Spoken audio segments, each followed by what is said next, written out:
Right.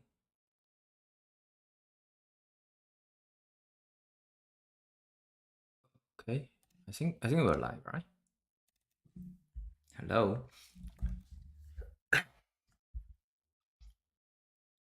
So yeah, let me check.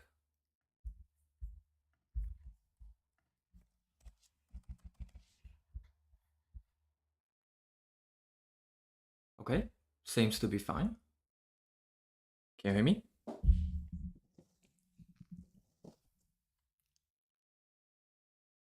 Right. Yeah. Long time no see. And yeah. And Happy New Year, everyone. So yeah. Hope you have a yeah. Uh all right. Okay. Good.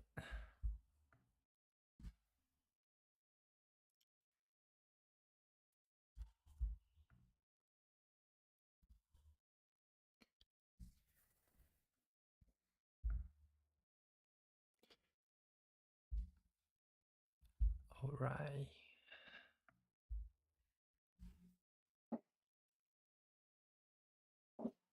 Yeah. Happy New Year. I don't know if you have any plan for like I mean, is that uh okay? So I think that's something that is be like if you have a goal, if you set a new goal for a new year, something like that. I think for me it's like I don't know. I feel that everybody is doing that or like doing a summary for the past year uh and then set goals for the new year. New year resolution. So is that also like the past year resolution and the new year resolution? That both are resolutions? I don't know.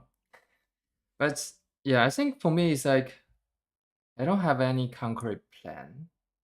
So I would usually uh say myself as a bit like short sign. It's like I don't have a very long term plan or something. So I just do whatever I want to do at this moment, and that's it to kind of flow naturally. And I don't know, good and bad. I don't know. I think have a long term plan and have long term goal is definitely helpful. But I just feel that yeah, I don't like to do list. And it's like I find that I try to list a few ideas I have in the note taking in the note taking app or something, and I never look them back. Or even that I look them back once a while, I find that I kind of lost the context about that what I was excited about. So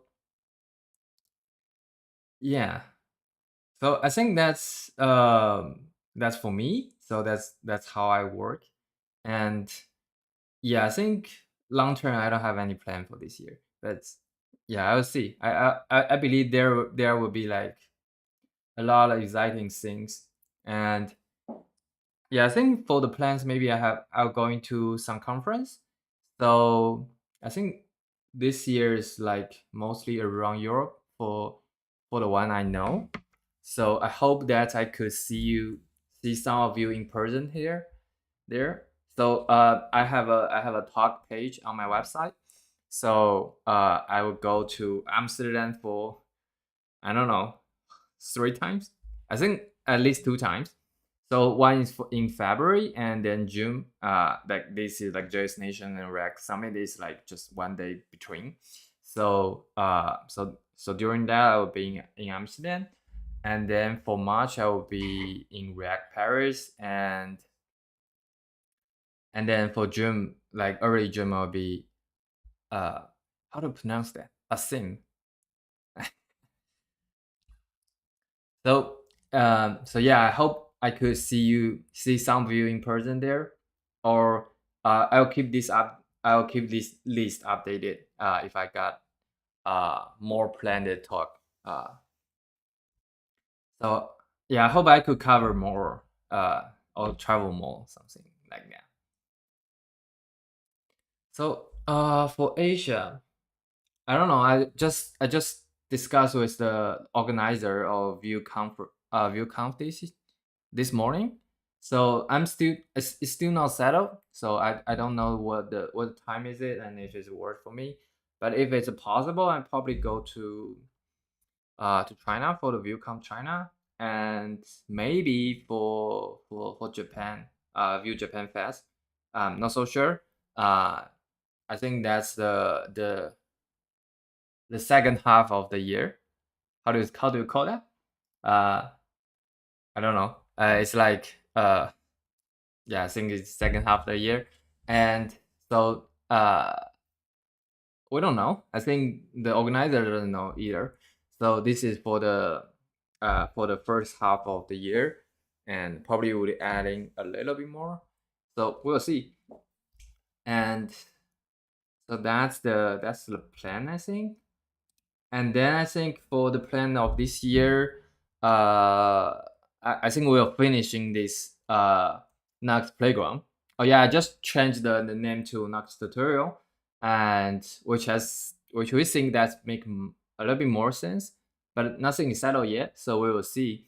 But I think the domain will still be learn.nuxt.com, which is not acceptable for now, but later when we kind of ready or like started to do beta testing, we will deploy to learn.nuxt.com. And yeah, so hopefully, I think in the first 2 months, maybe we'll finishing this project, and we will putting some efforts on making the guide, making the content. And I think function wise, we already doing a lot, and also I think also like I would love to have some feedback about the overall usage, overall workflow. Is that if you find this useful, or like what you could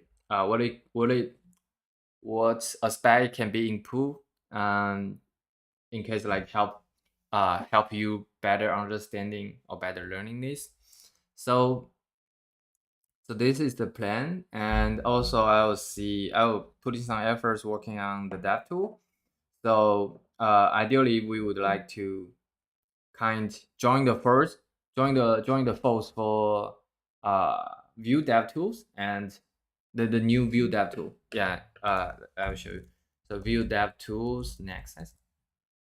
So yeah, this is the new View Dev tool, which is I think which is basically very similar to what Nuxt Dev tool offers. It basically have a in app how do I call that? In app overlay.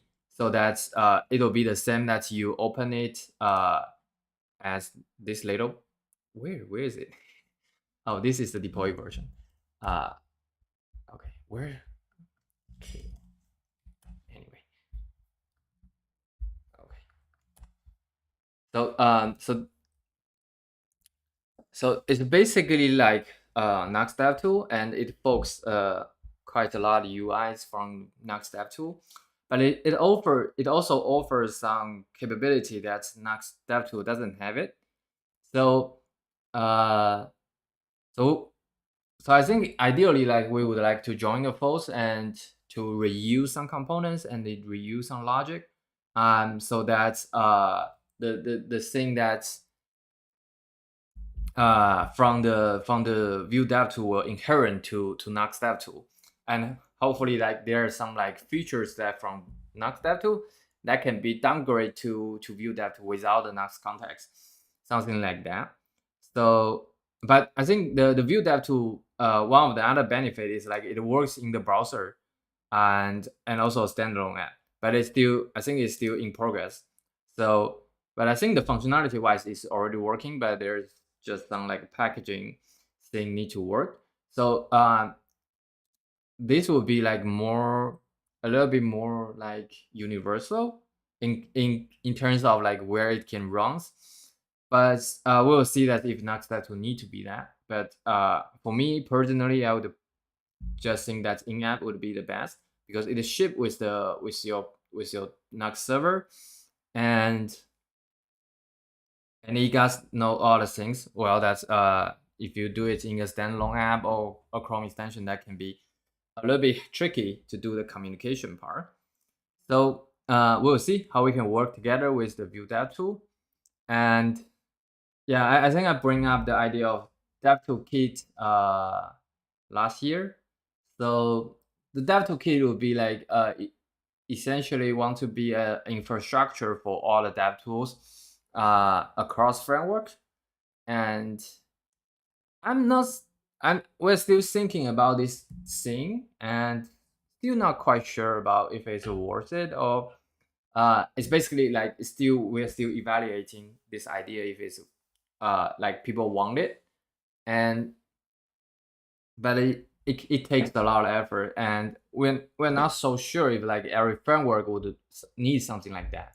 But I think at least we will collaborate with Vue DevTool, with the Nuxt DevTool. I think this is something that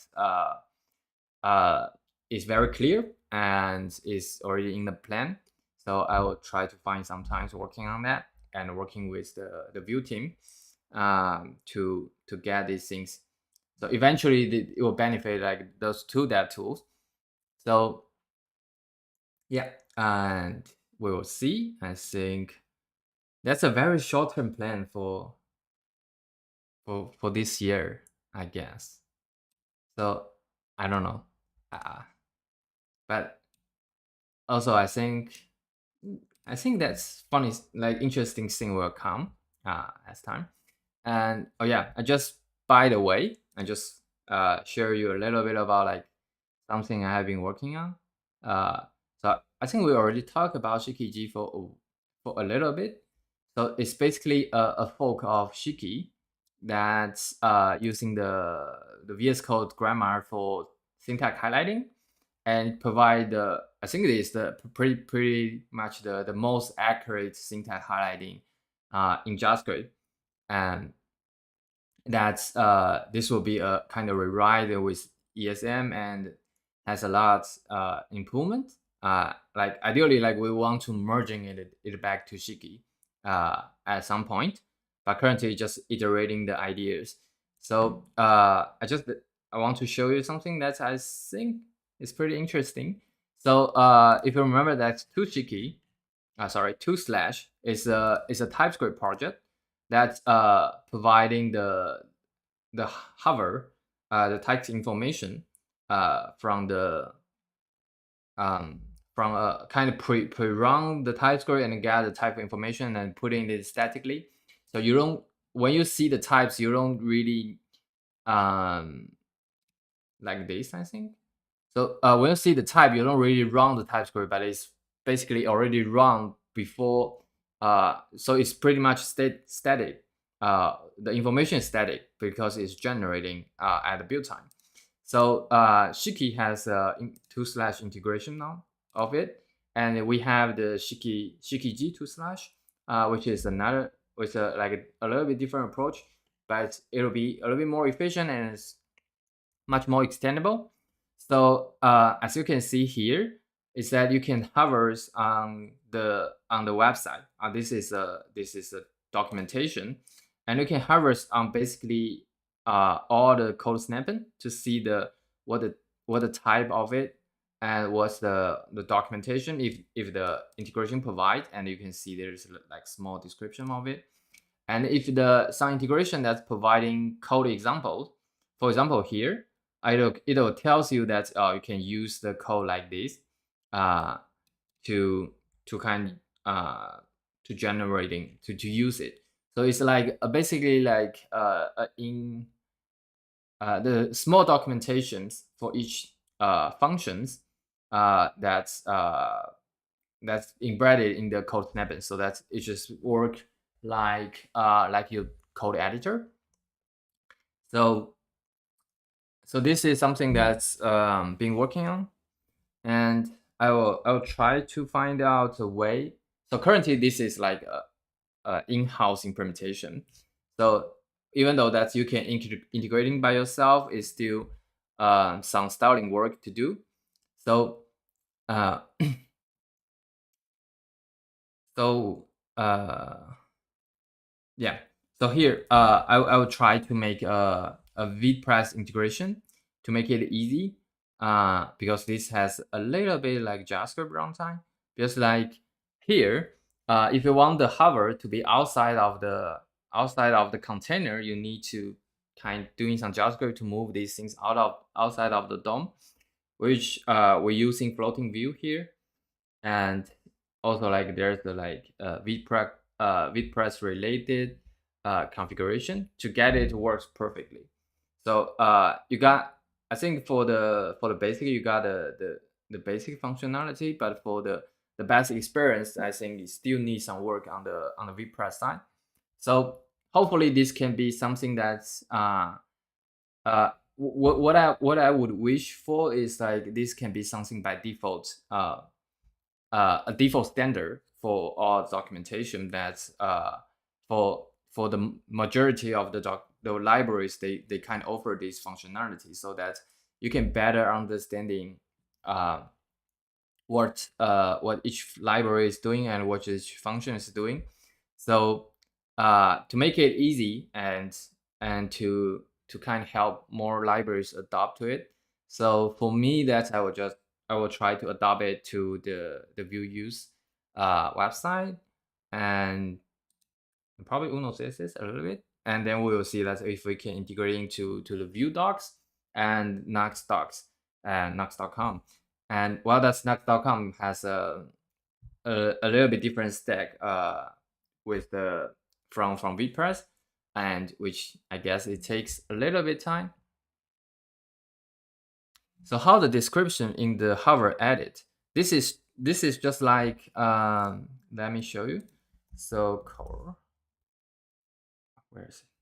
Internal maybe. So here, I think it's not here. It's the highlighter. So it's basically JS docs. So you see that here, you can see those.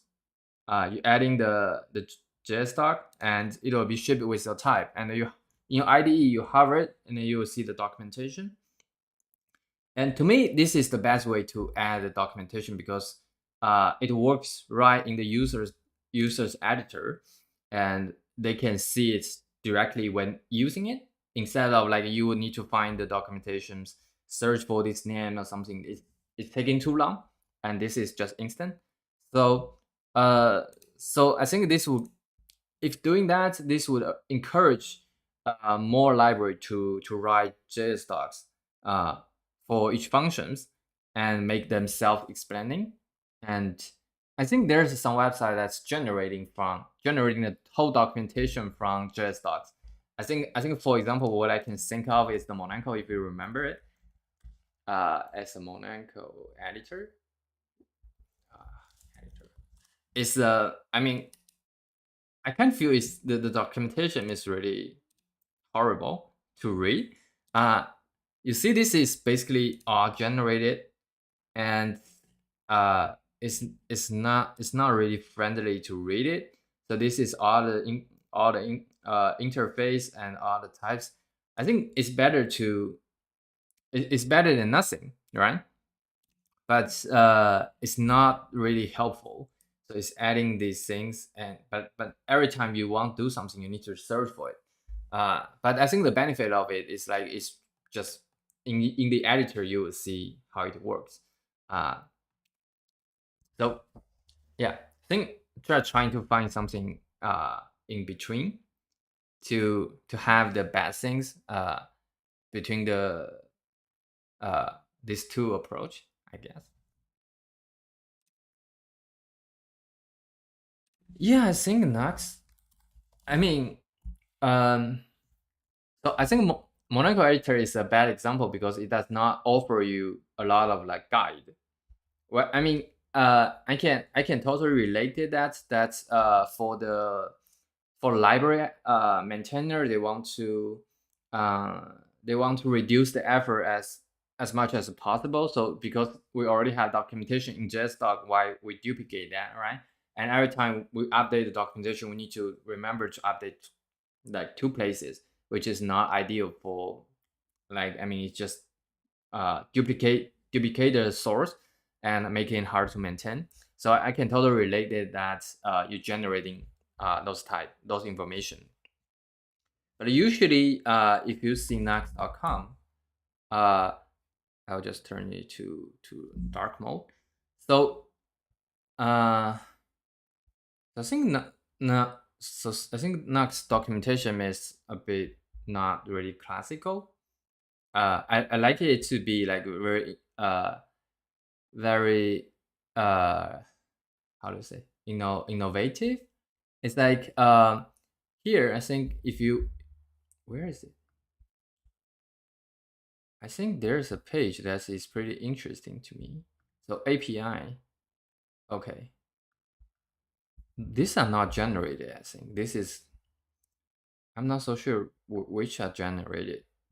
This I think is pretty good. So here, basically we have guide and reference. Guide is like just tell you how to do something and what's the concept of it and what, oh yeah, this thing is very interesting. So it's just listing by the folders and tell you that's which thing is it. And this is, to me, it's like this is the first time I saw a documentation like this, and it's pretty interesting. So you basically know all the folders what they are doing, but also like this is for the guide, and we explain the things, and then we in the APIs in the documentation we also have a reference to listing all the APIs, all the configuration that you have. I think maybe one of another example is for Vite.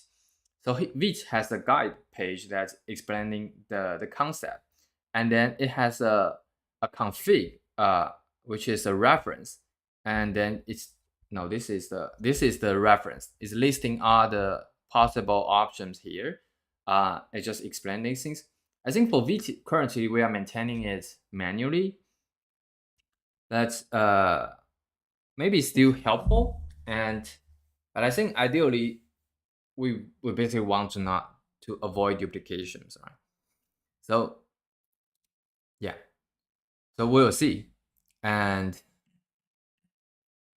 how like which way of the documentation can be more beneficial.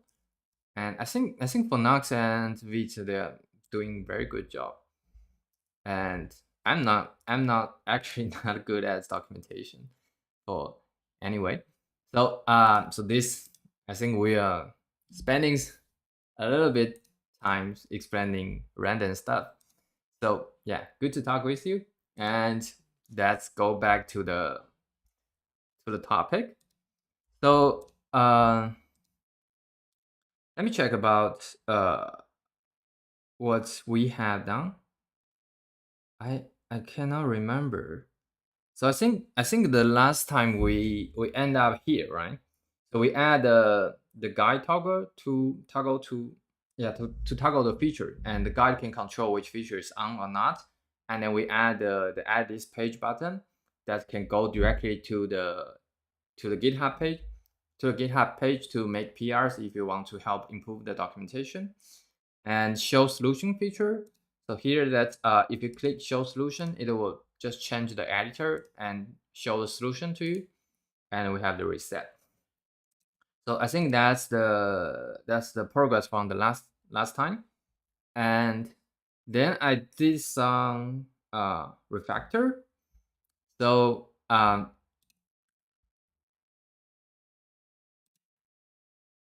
so here so I try to list some more to-dos. So basically later we want to improve the SEO. SEO is search engine optimization. So that's make the bot to understand the context better. So it's make the content searchable. And I think here is like I just break down this very complex, because we get it to be too long about the playground. So I split them out to be a guide. A guide is to, I think here, Yeah, I just go to the file. Maybe it's better to explain.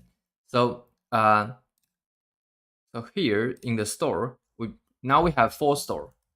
One is for UI. UI is just the UI state of the location of each panel, and if it shows the terminal, etc. And then the playground is the core of the web container wrapper. So it handles how the file being mounted, how the web container being initialized, and how the process is starting. And then we have preview. Preview currently is pretty simple. It just handles the URL of the web container and how it's being updated. So just extract them to be a kind of different state because this is basically explaining that when how you view the web container, and the playground handles like how the container inside the files inside the container, something like that. And the guide is to managing those temporary states about when you mounting some uh, when mounting some file from different guide, and you, or if you are disabling some features from a certain guide, something like that. So this is a guide related. So the guide is a different page, different tutorial, and when navigate it changes. So we have the mount function, we have the toggle solution. So they are just moved out from the playground to be basically easier to maintain and easier to have a better scope context to understand. And here the virtual file changed a little bit. It's like for when you're writing, it will try to create the directory if it's not there, and adding a remove function so it can be directly removed. So I think maybe here worth noting is like if you remember, I think previously we have a bit like complex thing. Did I? Yeah, so we have a guide dispose function to record all the things to be reverted. But I was mentioned that this is not efficient because when you're mounting a new file, a new guide, we basically revert it to the initial state, and then we mount that again. So here, the file might be write twice or a third time, or it can be removed and added back again. So instead of doing this dispose, like a dispose function that we call before every mounting, with that the mount function we're basically trying to diff the, where is it? I cannot remember. So I think the mount. Yeah. So basically here is trying to update or create files, and here is to remove extra file. So basically trying to do a little diff uh, about that the current files and the new file that we want to mount. And here inside these things, we also check if the content is changed. If it's not changed, we don't trigger the right operation. So it'll be more efficient. So as you can see here, when we talk about the solution, what happened? And when we talk about the solutions, the basically the feedback is instantly because it's not removing the file and write it back again. We only do one operation. So that's it. So that's basically this refactoring. Yeah, let's wait. So yeah, when we click the show solution, you see this is almost instant. And I think the show solution was here, and I just remove it. I just move it here. And I'm not so sure if there is a better place to have it, but we will see. And then for the catch up, I think it's like update the dependency, rename this to from Nuxt Playground to Nuxt Tutorial. I make a typo here. and then I try to restructure the content a little bit. So I will start to kind of working on the content itself. So basically here we will have a few more sections. So getting started, we'll teach you that the maybe a little bit of the view basic and like how single file component works, how reactivity works. But in general, we don't want to duplicate too much about what view docs already mentioned. But we just want to people to get onboarding easier, even though they are not familiar with Vue, because I think in general it should be straightforward. It's just like you have a messenger here and you reference in the template, and that's all. So we hope like we're doing some simplified explanation of things while like linking to the Vue documentation, and then we'll explain the next concept, like um, how how server-side render works and how routing works, how auto import works, etc. And then I think those are just trying to explain that what feature we have. Well, that later we want to have some case study. So basically, we have a series of guide to build something from scratch. So during the process, we're covering different topic. So because like if we only explain these things, then it's basically what uh, what the documentation is doing. So here we want to like have a more like in practical in real world application. So those are not settled yet, but I just come up with some ideas like maybe we could do a like GitHub profile. So it's a bit like a last commit uh is right.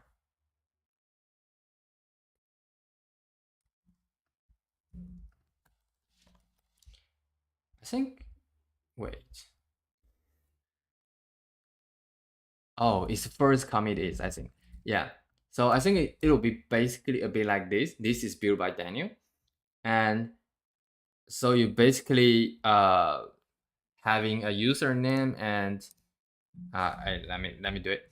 So having a name of it, and then we're generating a little profile of it. It doesn't need to be. This is like generating the first commit you ever have. Well, this is fake, but anyway. So I think this can be a good that's a good example to work with. So we will guide you to how to build it from scratch, because this also involve a little bit with the server side. Well, that it should be simple. It should be simple, like you just calling the API from GitHub. And well, there's a few different concepts that's involved, and also maybe that you will need to find a way to store your token or something like that. So so this is something that's I'm been thinking that maybe it's worth trying. And so yeah, so this is something that's I haven't started, but and maybe then later we can do an e-commerce site and to say listing all the products from a database on the edge or something, and then you have the card feature that you can add multiple products, or maybe you can log in, something like that. But this is can be a little bit complex. I'm not so sure, but we'll see.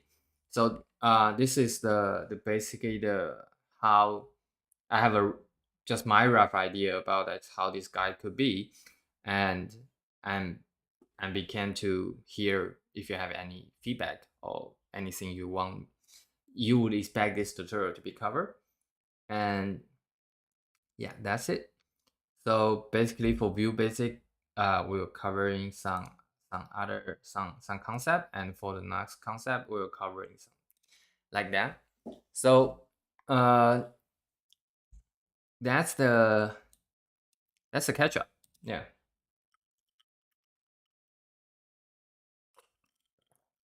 And for today, let's check about the to-do list. So yeah, there's a quite a lot of thing to work on, and many of them are actually not. Uh, I don't know. It's just like good to have, right? And well, that's like those good to have features. Sometimes like uh, it's very like it's like for example like the command K system. For someone that never use command K, it's not useful at all. But it's take a lot of energy to build. But for people like who appreciate command K, this is a huge uh huge developer experience improvement, right? And for the search, maybe similar. For about page, for the welcome page, it's not really important. It's okay without it, but it's still uh good to have them. And well, that they took a lot of time. So I think the first thing I'm probably going to take, and I probably we can go like embedding Nuxt Docs. So what I want to do is like when you're clicking it here or here. Oh, this is not. So basically, when you're clicking a link from Nuxt.com, it should be able to not putting well this should be configurable, but we want to have a drawer here inside this playground, so that when you're clicking some concept of Nuxt of the redirecting to Nuxt documentation, it should be a drawer with iframe to embedding into the Nuxt, which can make it easier to read. Well, that's you can configure it if you prefer to have another tab, something like that. And I already work with Sebastian to make the Nuxt.com working for uh, like working for the cross origin thing. So it should working now, and now it's just like we're going to build it. So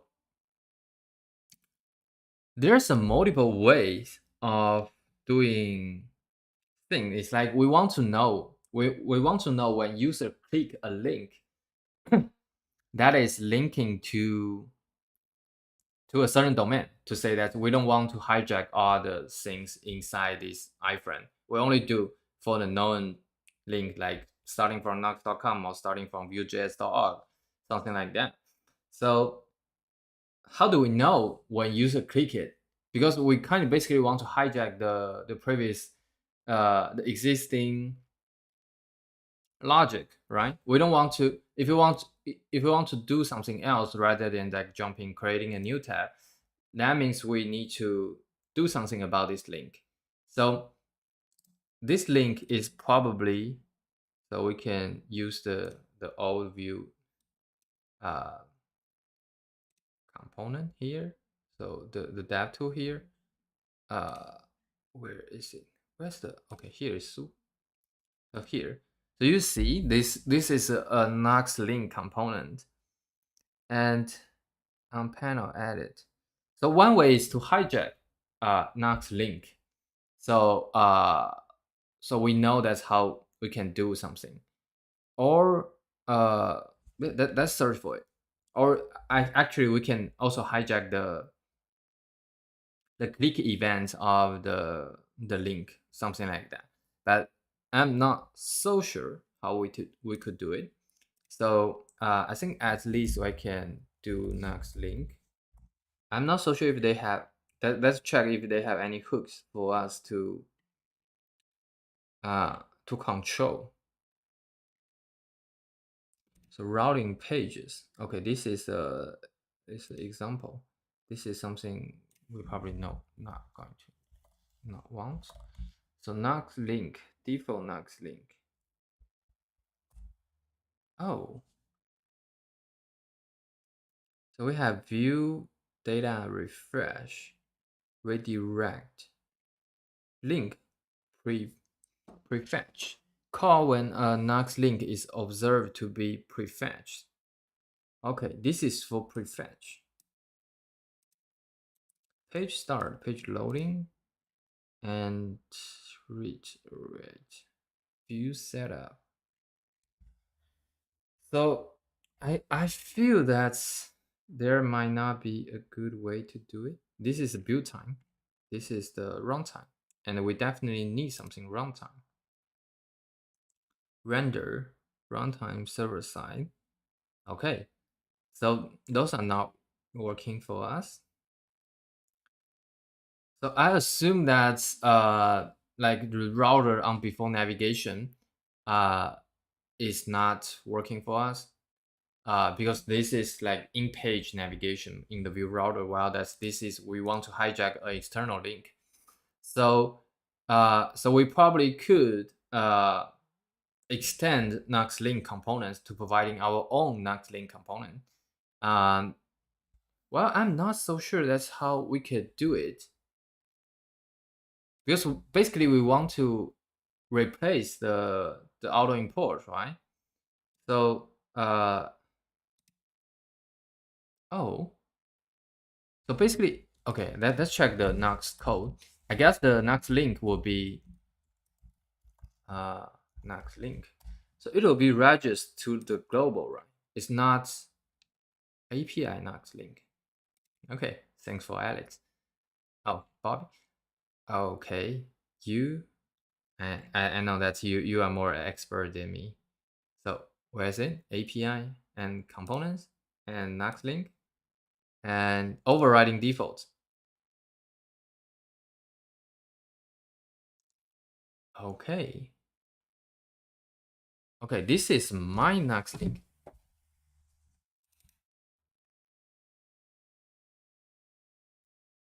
There's the define NuxLink signature.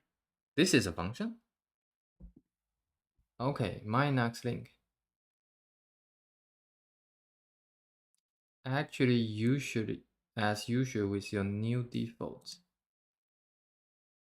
Okay, but this is for defaults, right? There's no handling.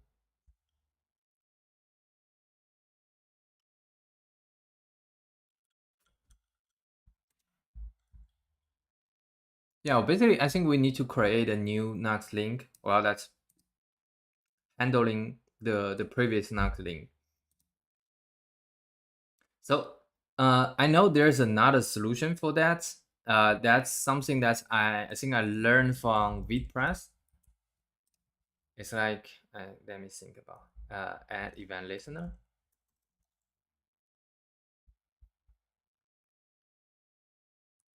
Hash change click. Or maybe there's a router. Yeah, here. Yeah. Let me clean it up to show you. Wait, what? Okay. So this is something I found from I think I learned it previously. So basically adding a click event on the event listener, and then it checks if the link is a if it's a link, and it just search for the target and find the closest link, and if it's a link and if it's a uh, matching some criteria, and if none of the key is being clicked, it does prevent default, and then it's like just trying to resolve it and then do a soft navigation. So instead of like doing the hard navigation, it's basically right. It's basically doing some criteria, and so this is something for view router, and because like VPress is not using view router, it's using its own simple router, something like that. So instead of like doing router.go, it's hijacking every single uh, link click, and when the path is actually a relative path inside the website, it's navigated using the push state. Well, that's if it's not, it just fall back uh to the original thing. So this is a bit low level, and probably I feel this is a bit hacky, rather than if we replace the Nux link. So I'm not so sure how we could do it.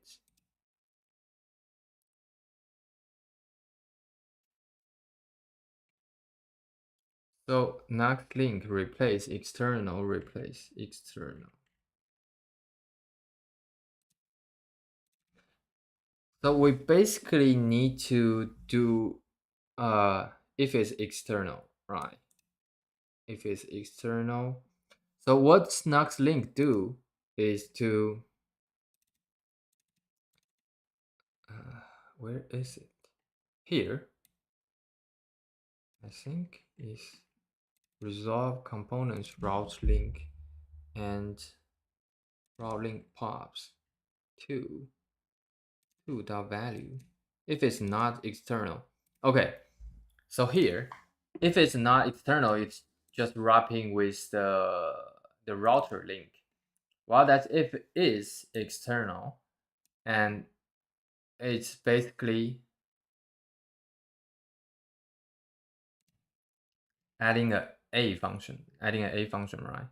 So it's navigate to, okay, okay, yeah, it's basically creating a link. It renders a link inside of the router link. So because this is external, so uh, so I think let's try to replace NuxtLink. Uh, I don't know. I don't know if this is something we should encourage for, but let's see. So in order to do something about the View app, because I would assume, uh, so let's try. Uh, let's try to get the use Nux app, right? So you have you have these global functions in your Nux app. So we can have a constant Nux equal to this and Nux, and then we have the View app. And the View app we have the components. Oh, nope. So we basically want to know if I feel that this Nux link is registered globally. So if we want to search for the Nux and dot component. Yeah. So router link and okay, global components, router link lazy. So this is for components. This is for router link. Okay. I feel that Nux link should be registered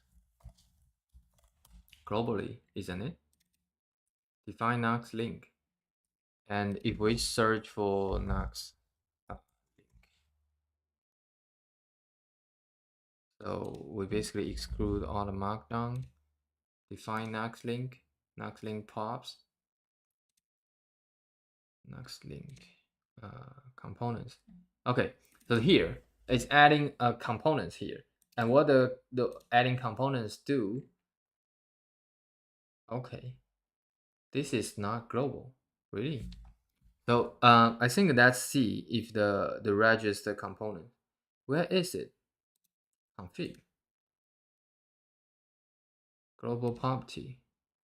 It's not global property. It must be stored somewhere, right? Context. This is container, context, components. Okay, here. This is all registered components on the runtime. And we don't have Nux link here. Really? That doesn't make sense.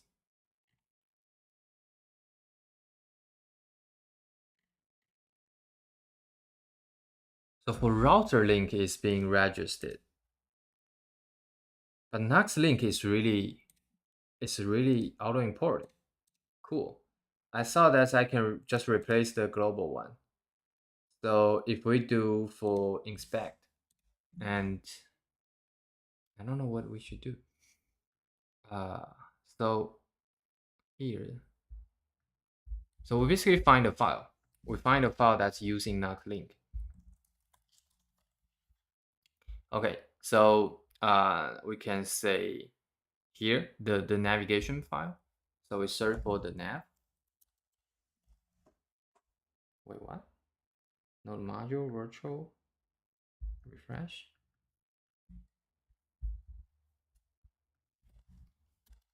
Nav. How come this file is not being transferred? weird.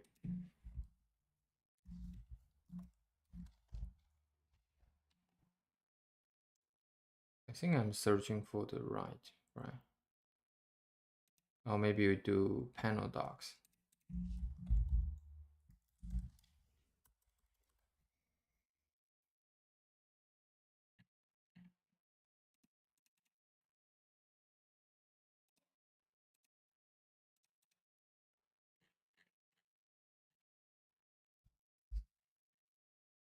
Interesting. Why this is not coming through the pipeline?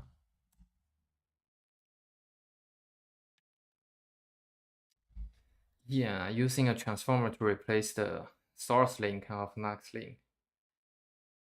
I think that would do, but it's not. I'm not confident about that. Okay, now we have that file. So I think what we could see is for NuxtLink. Oh, there's a lot of files. So inspector, components loader. So this component 0, where is it?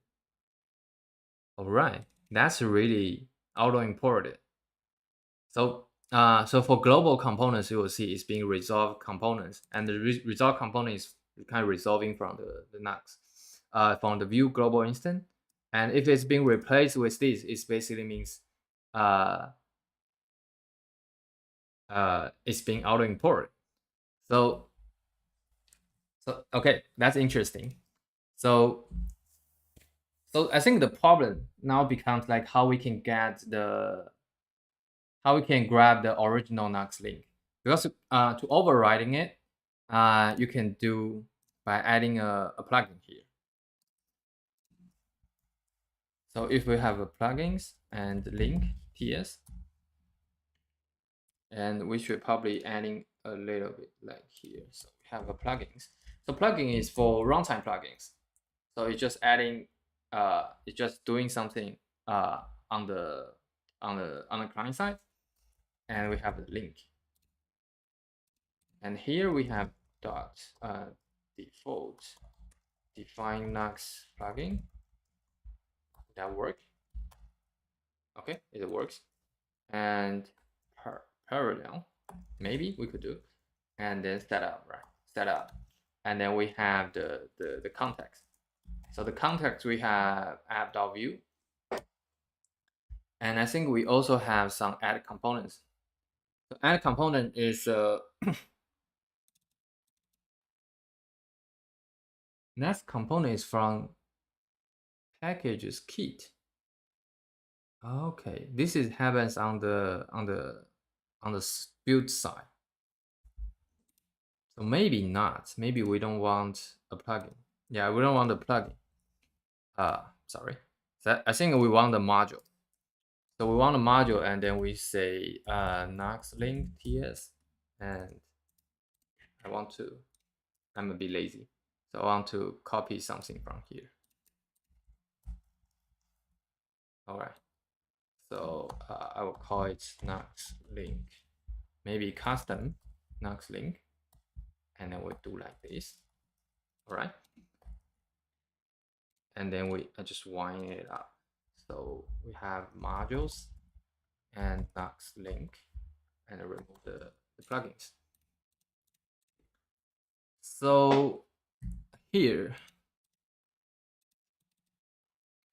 options, components, and here we have the component, and this seems to be a little bit tricky than I expected. Yeah, I'm not so sure if you should teach that. So so what we could do on low level is that we could do like Nux. So this is a option, and this is Nux thing. So Nux extend, and we have the components, right? So we can console log it. Okay. And it should restart. And it's printing out a lot of things. And what do we want? We basically want to replace the import. of NuxtLink. So we can say NuxtLink equal to components, fine, and passcode names equal to NuxtLink, and we could print it to see if we actually get it. All right.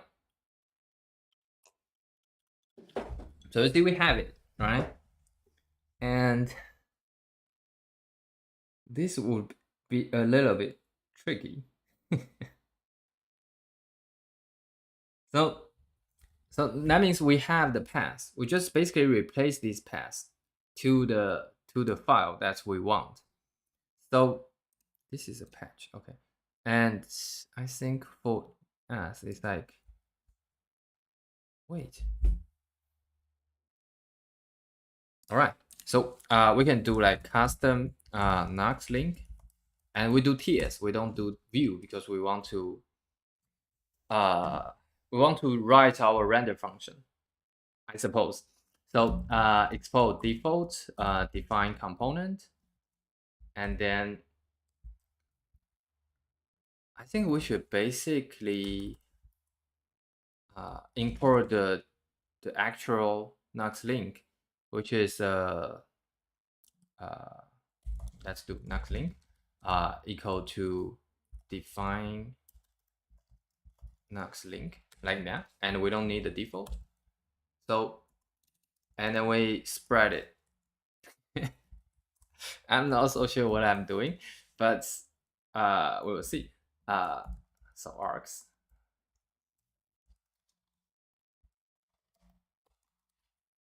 So if we're doing that, this is not overloading. So I think this is the, oh, this is not it's not supposed to be like that. So it should be a edge function, and so here they should be pops, right? And they should be these things, and they should be the pops. I'm not so sure if I should do like, yeah, I don't think I need to do something like that. So what's the type error? All structure unused. I don't know. I mean, at least that check. So if we have NuxtLink, right, and we basically want to NuxtLink to be short path, so we can do a path equal to new URL, and relatively it should be components custom. Okay. Oh, it really knows me. Okay, and then we have file URL. I don't know, every time this is not getting autocomplete. So from URL, so it's file URL to pass. So this is like URL is like a new standard for putting the file path. Well, that's here I think here we want the traditional path. So what do we do is NuxtLink dot short path equal to path. I think they are identical. All right. So let's do if NuxtLink, or maybe I think this should be exist. This should always exist. So short link and short file path and file path like that. And we could do a console log. So custom NuxtLink.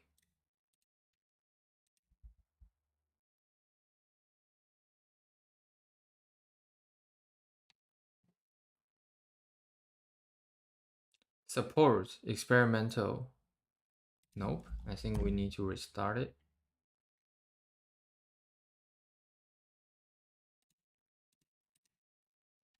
All right. I wonder if that works. Okay. It's compiles, but it's gone. Okay. I think, okay, because I forgot to pass the pops.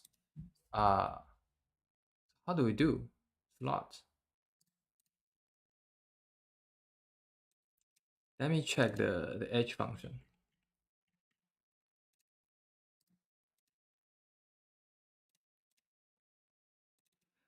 So the edge function would be pops and then children.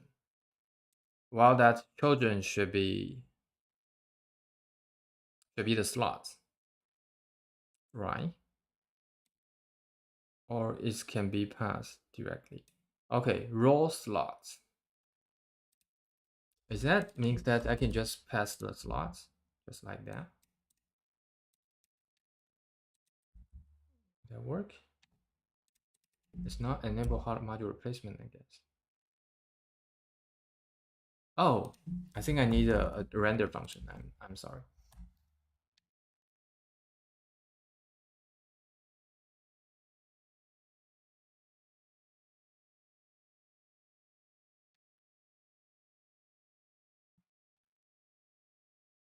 Okay.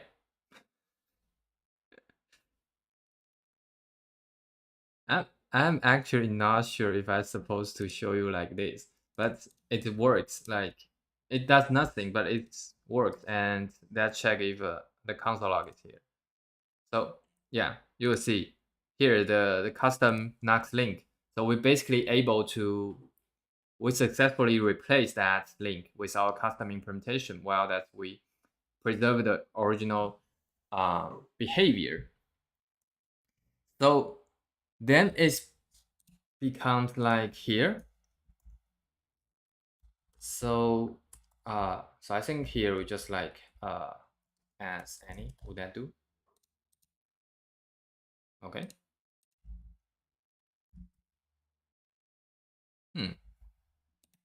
How you can get these types working?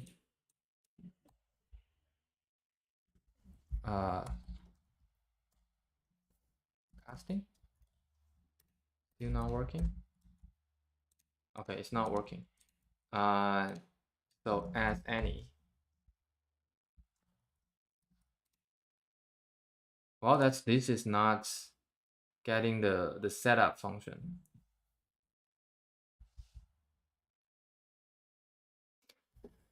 Is it possible to use view file? Maybe. That's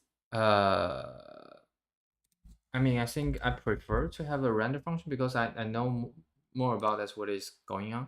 So this should be works, but so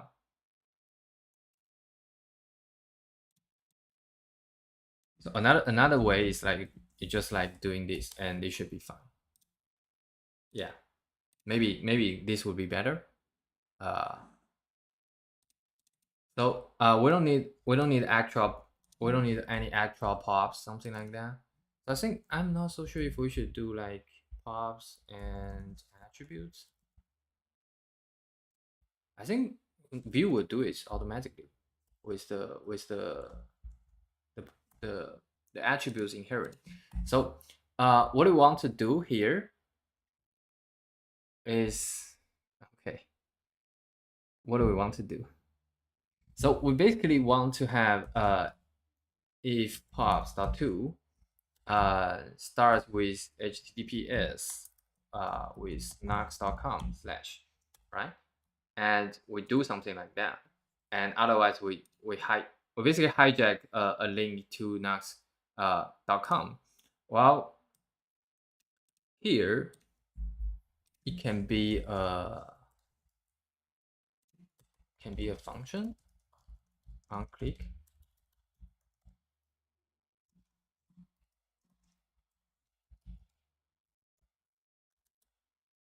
So if we do e.prevent default and on click, and then we have pops2, right? And we have on click like this. So we're adding a attribute here, and we probably want to do pops. Maybe. Not so sure. So starting with, okay, so it can be undefined.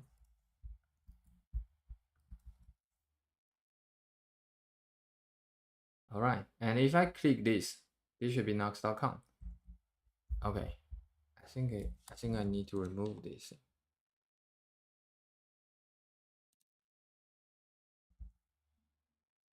Okay, it's not working because I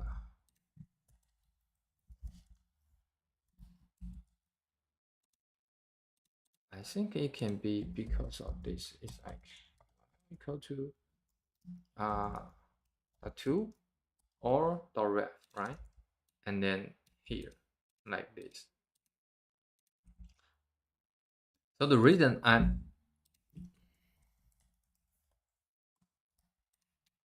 this is super hacky. I'm not so sure if I supposed to demonstrating you this. Uh, uh, here. Okay. Okay, interesting. So here,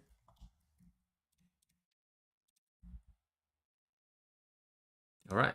And if you click it, you see if click it, and you see unclick, and then it's nuxt.com, which is something we would expect it. And then we want to do is to be maybe here. All right, I think we can short circuit. So basically here I can do it a bit easier like this, and if UIL, and then we do a custom return function, a custom render function here. So we basically move it here, and then we have the function.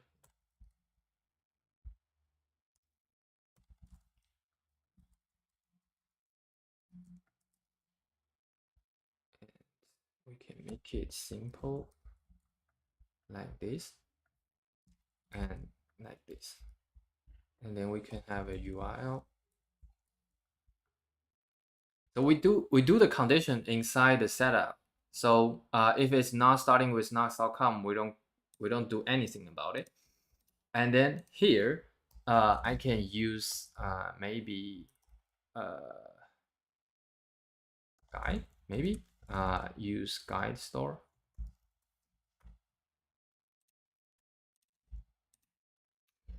It should be guide. Yeah, I think it should be guide, I guess, or maybe UI. I don't know. So here we can have open embedded.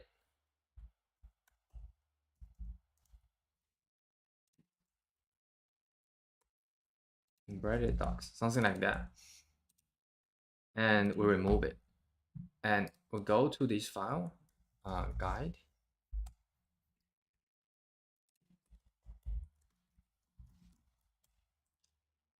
So here we have the URL.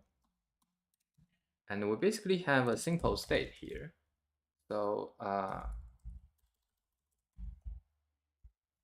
embedded docs. And it should be a string. And what we do here is should be simple, and then we return this two thing. Okay, and now you have the type working. Okay, I just commit it.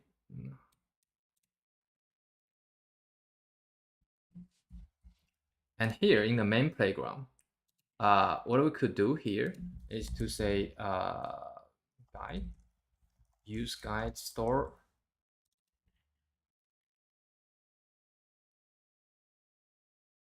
And yeah, let's do it. It's very simple. So iframe, the source of iframe would be something like guide and embedded docs, right?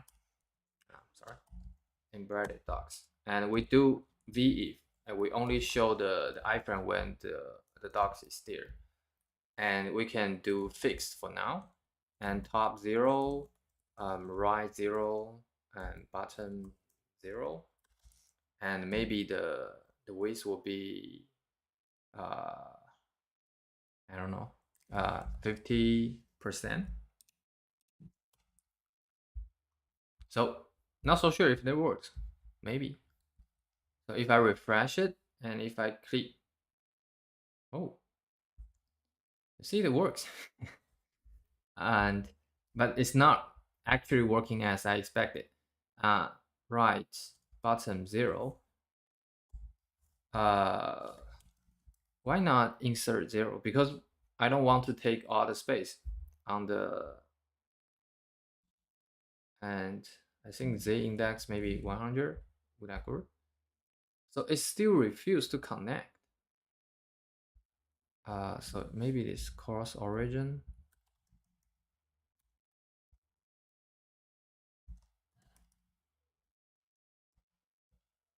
Like this. I remember last time I checked it works.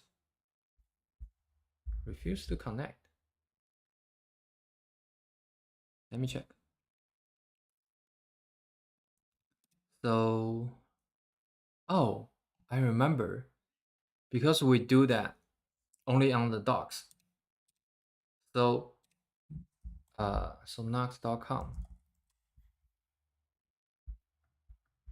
So if we do nuxt.com/docs. Oh, this is not the correct link I'm looking for. All right, and I'm putting it here.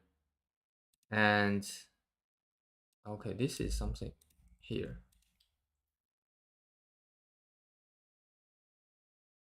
So I think I can just copy a link. So for example, okay, let's go to the NuxtLink, and we can do NuxtLink. We're basically just trying testing it, and we have it, and then we go back, and if it's not updated.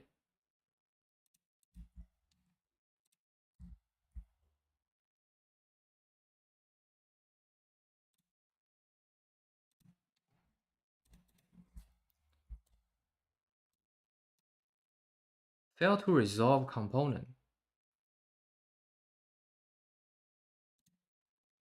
Oh, I think here I have the name. It should be NuxtLink.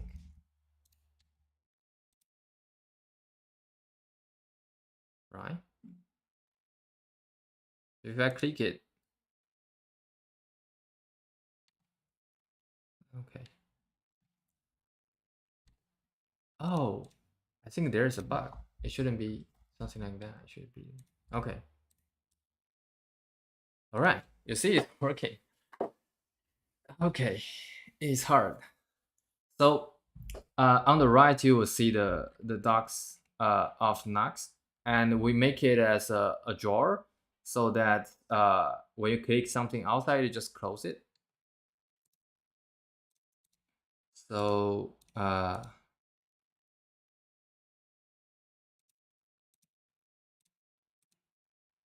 where is it? What I'm trying to do.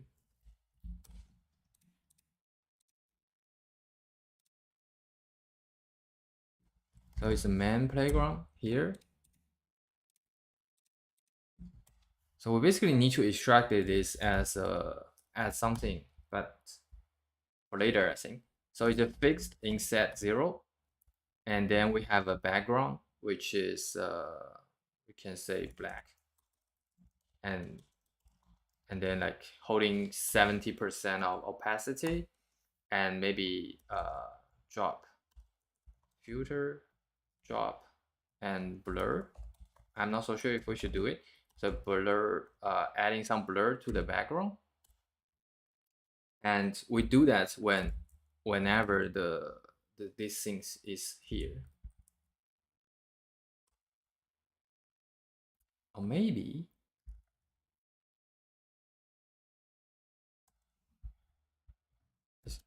what's this? What's that? Drop backdrop filter.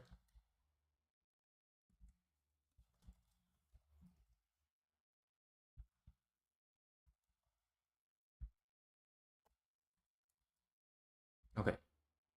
Okay, now this is so, or maybe I think what I want to do here is like this, and when you click it, you just close the tab. So that means we just assign this to be zero, to be empty. All right. So when you click it, when you click the thing, it shows up the panel where we're adding some animation. That's when you click something somewhere else, it just close it. So I think something maybe we could do better. So here we can have a border left base. So if you click it, you have a better border. And I don't think I want the whole content to be dimming out. So what I'm thinking, it could be this can be resizable, I guess. So meaning that if we are taking the full space, we could do it like here, and then we have a grid. I mean, we could actually directly using split panel, and then we have the pen here, and let's try. Let's try.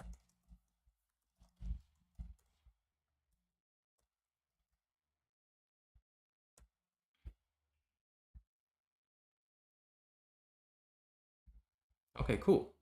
And then we remove this thing, and we don't actually need all of this.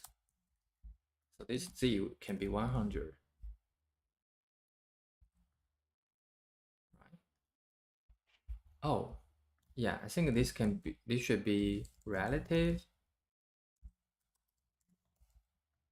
and this should be inset 0 to taking the full space. Oh, it's no longer working. What happened?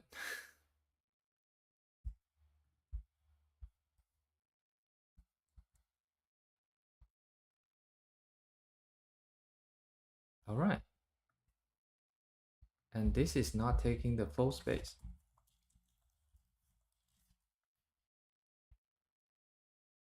All right. This should, okay, it's working now.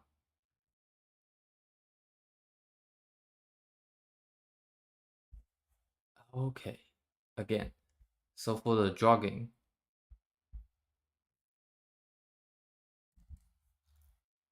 we need to start jogging.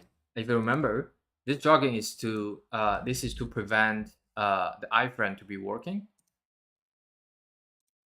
So here, we basically need to, because the iframe will hijack the scoring events.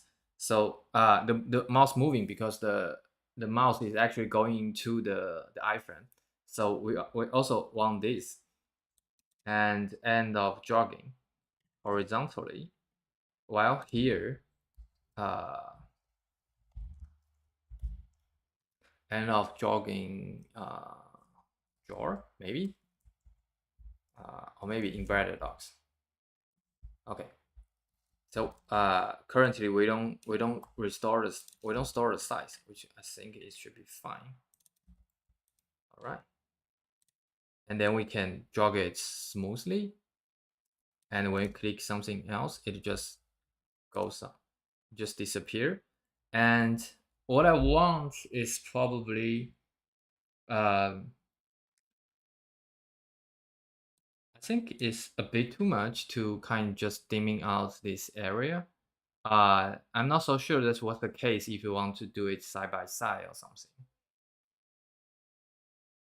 But I think maybe we could do it more subtle.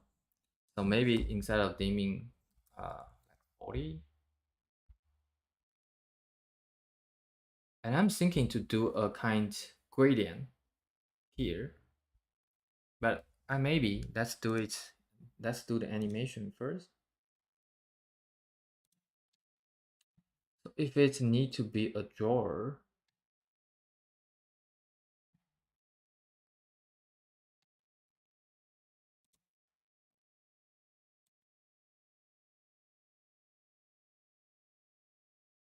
So basically need to do like here and then pop it up.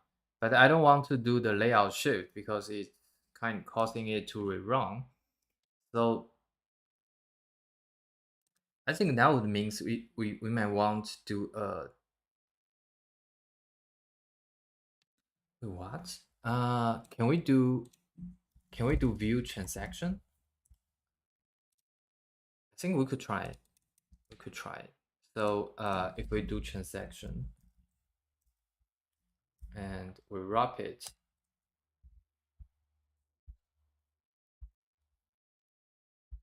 so I think we can call it fade.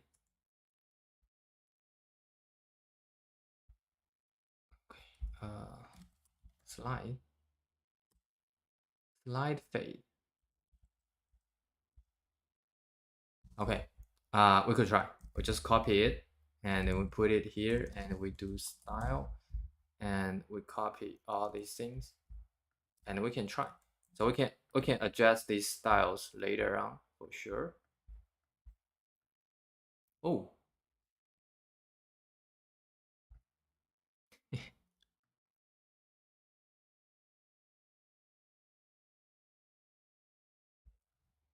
it's too slow, but I mean it's for demonstrating purpose, I think. And but actually this is very close to something I want. Maybe we can add more distance.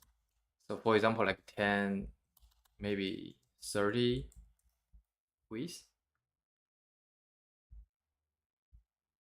Okay, you click it and you do it. So so we can do is like we completely remove the style of this, and so here you basically have it side by side, but uh we're still hovering, we're still doing something here, hovering it. So that means it's not clickable. So I'm not so sure if we should add a kind of close button. So I think basically if we do uh, pointer events none, so just make it transparent.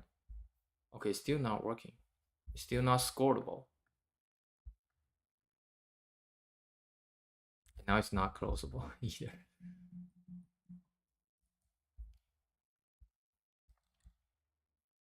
So we can scroll here, and if we click it,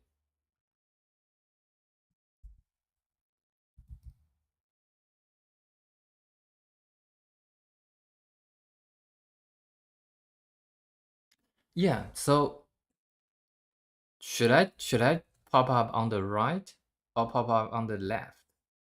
Because the reason I was initially thinking about putting it on the right, that is like if you want to kind reading the docs side by side, because we also have the tutorial, and if you want to reference it and you can still keep reading it.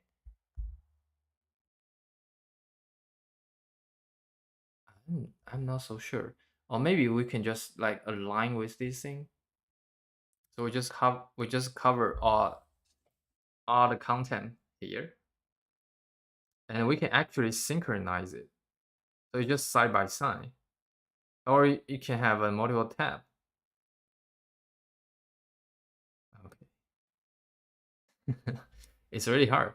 I mean, there's a like a lot of choice to make. I don't. I mean, I don't think we should kind of re-implementing a Chrome, like a Chrome tab inside of this playground, that we have multiple tab for different browsing. So what I'm thinking is like, okay, we can have a link, and if I mention that's NuxtLink and I don't know what NuxtLink is, so you click it, it pops up, and you browse it and you close it. Normally, we have two screen.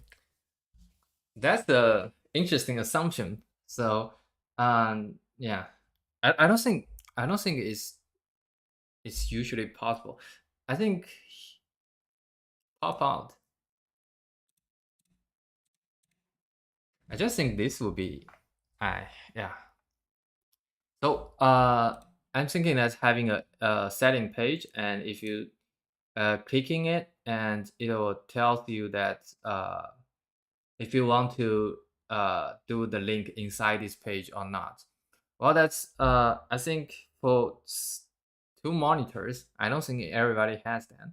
So, for example, like right now, I don't have two monitor, uh, because I need to sacrifice one monitor, uh, for the stream panel, and I don't think I can stream for two for two screen at the same time, right? So I mean, I have to work on this app. Or if you're working on a laptop, you don't have the second screen.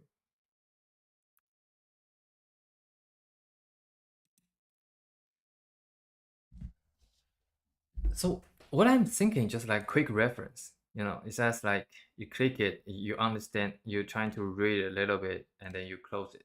And I also want to have a kind of a little button here to pop it up.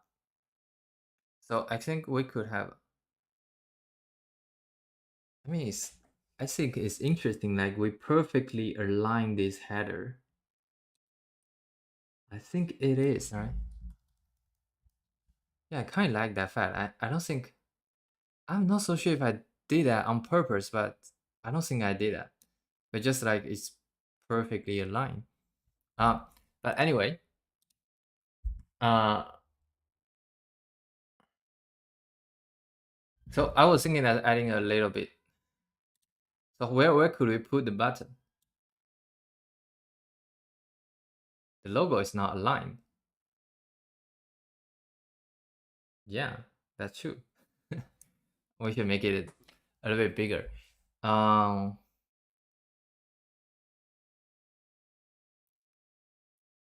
so what I'm thinking is like I should have a button to say you have a pop-up button. If you click it, it'll be open up another panel if you want to preserve this thing, and a close button if you want to close this thing. I'm not so sure if I should pass like we should do something on the Nuxt.com and passing a parameter to have a embedded mode. And while that embedded mode, those buttons are just being replaced or something. So, or like you don't have the navigation. You just open up a page. You just like open up a page, nothing else. Well, that's currently like you can actually go anywhere you want, right? And I don't know. I don't really know. Uh, but I think we made some good starting. I don't know. I mean, don't you see that's uh, like making good UI is super hard. How you can like make sense, right? So what I'm thinking is like I should align with this. To align with this, that means we could do it horizontal. So that probably means that we do it here. And okay, this is actually vertical. Okay, this is dragging vertical. And then we have the panel size.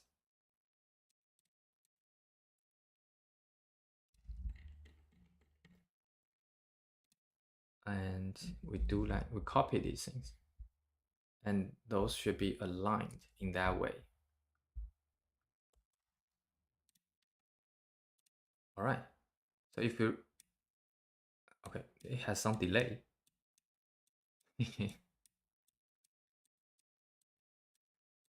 But yeah, this is funny. So if you click the button, it'll just go right align with that, and you close it, you go it. So I mean, resize. So start jogging.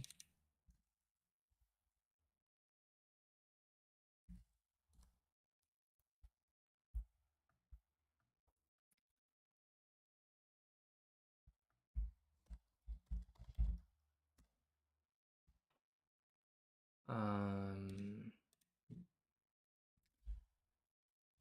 so jogging here.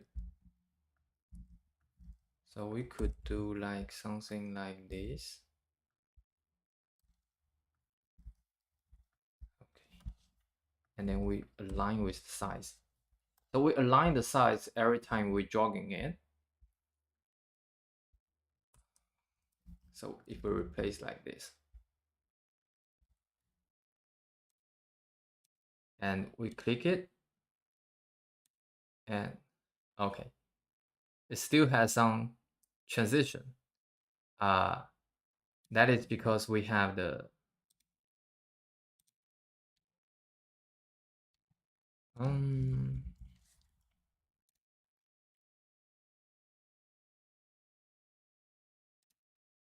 override.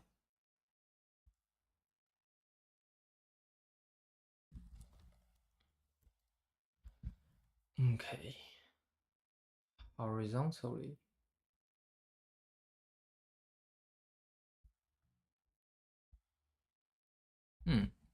So to that you know, I think.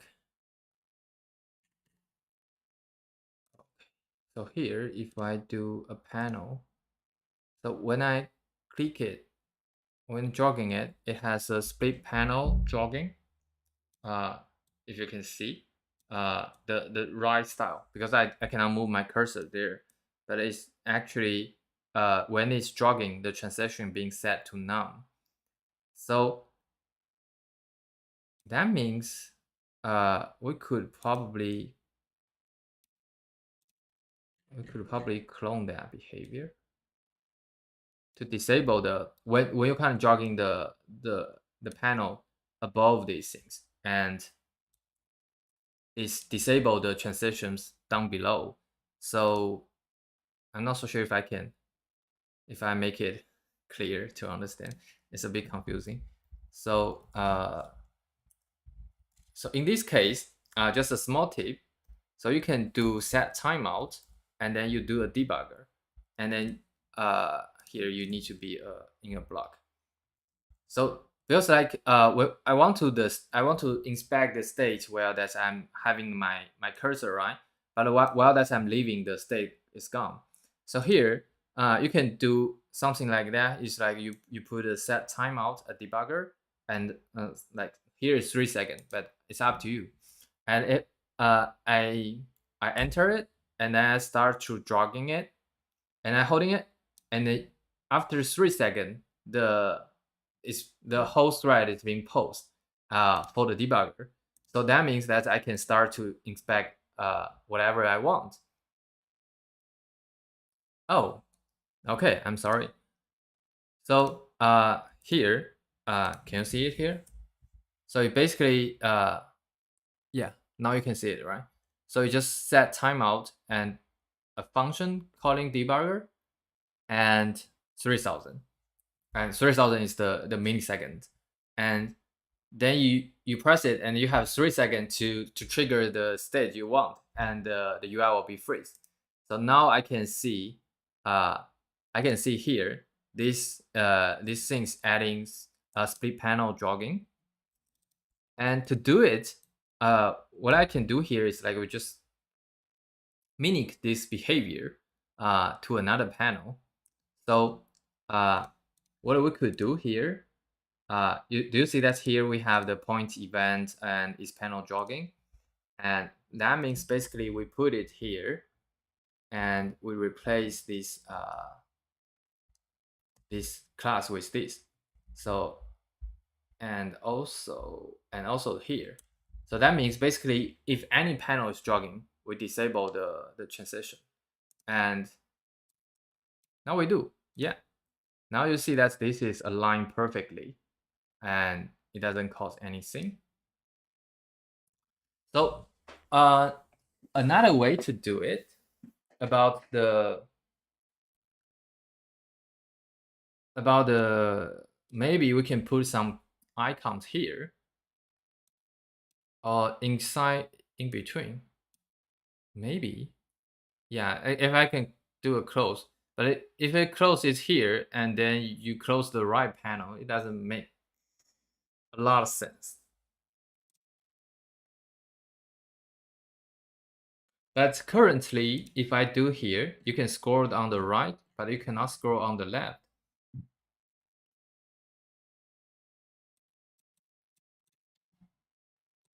And I honestly don't really know what to do.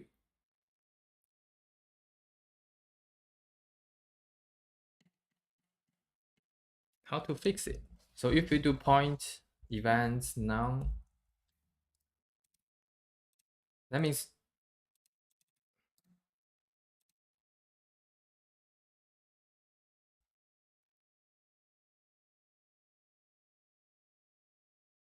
yeah, I can definitely hovering. I can put in some components hovering now, but I just don't want to overlay with this UI. So otherwise, like if we kind of injecting the state to remove this UI, then we can have some buttons here. But uh, then it's like need some work to call to kind working together with the Nuxt.com. Well, that's I'm not so sure to kind doing that much. So what I want to do is like if I want to score these things, I want to keep this part also scoreable. Well, this if I do points none, and then this can be scoreable, but then this cannot be scoreable. And so here that would be a little bit tricky. And not so sure. So this point event.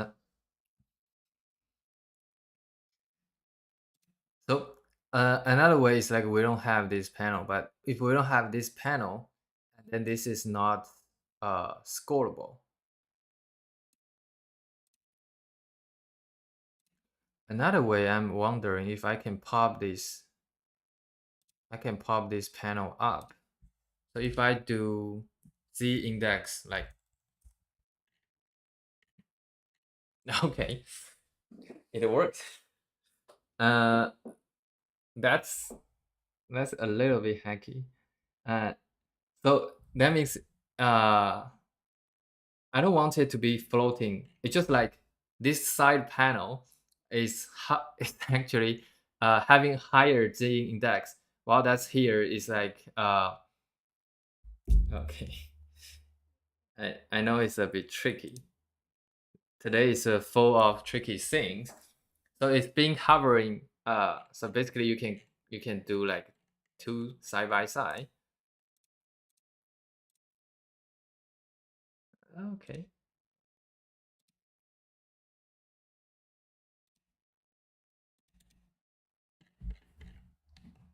I mean, it's not that bad. so so basically here is saying that okay, we do a class, and when the embedded doc is enabled, and we do a z like I don't know 100. What's the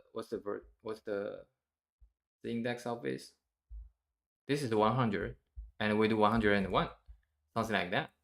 And then if I refresh the page, it works like normal. And if you click this link, and it still work because this whole guide is popping up, and now it's no way to close it. Uh, so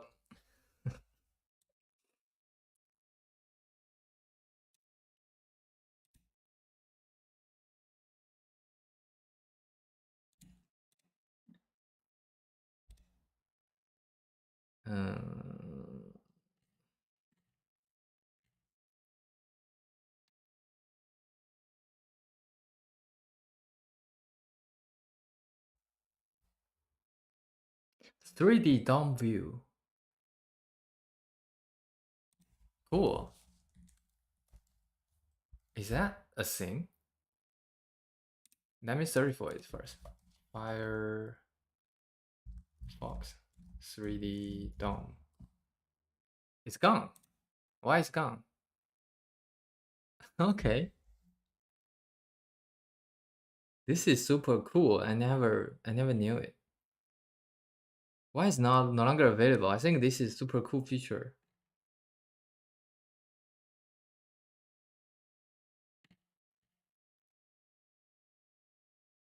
Why is being removed?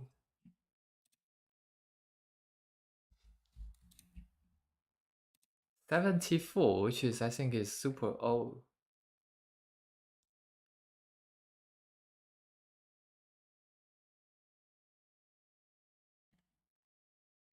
Multi-process because it's the capacity is not working.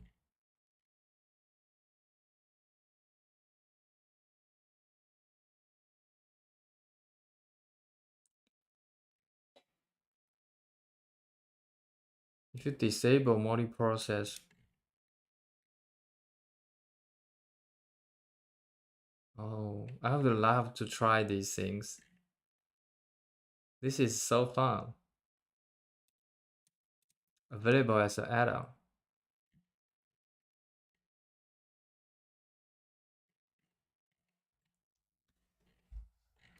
It doesn't say. It doesn't say how you can do it.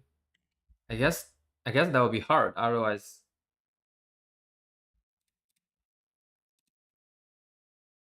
there's an extension. No, this is always linking to this T. I want it back. H does has this feature, really.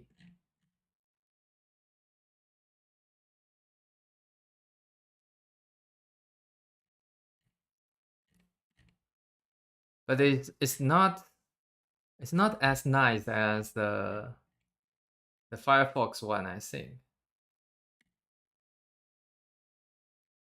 So this is last year.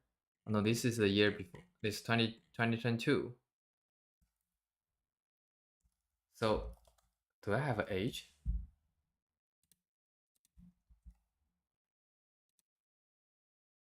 Where's my age? This is Firefox. So I have it, and then I have inspect. Where's the 3D view? Not here. More tool. Okay.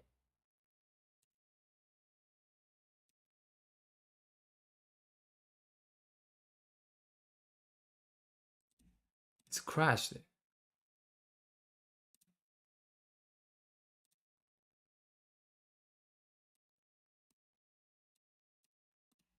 How come it's being crashed?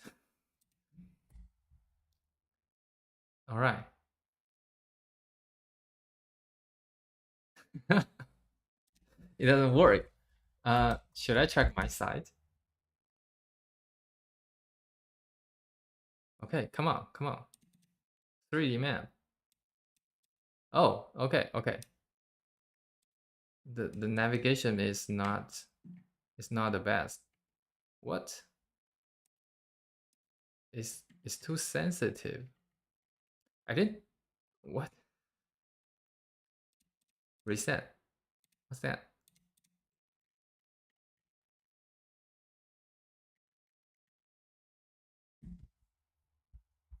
The pen? I mean, it doesn't really. Okay, okay. Here is making more sense. Okay.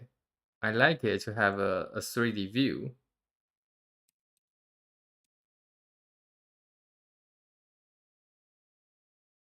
But the zoom is too sensitive. I just scroll my wheel. Is that like okay? Ooh, what's this bar for? What's this? Ah, okay. Okay, Z index. Z index auto. Z index auto. Okay, I like it. I mean, this can definitely be improved, but this is very interesting. Okay, thanks for the tip. I never knew it. Green texture. Oh, cool. What's this? What I have added? The one is this. Oh, it's misaligned. It's misaligned. No, so bad. There's a bug. So that's why it's preferred to have these things, I guess. The index. the background color.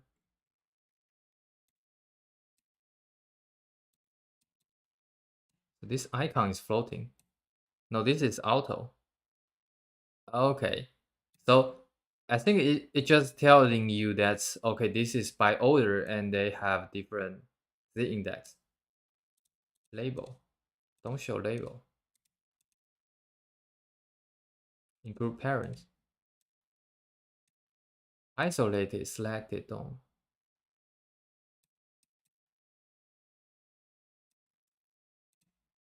Chrome also have it.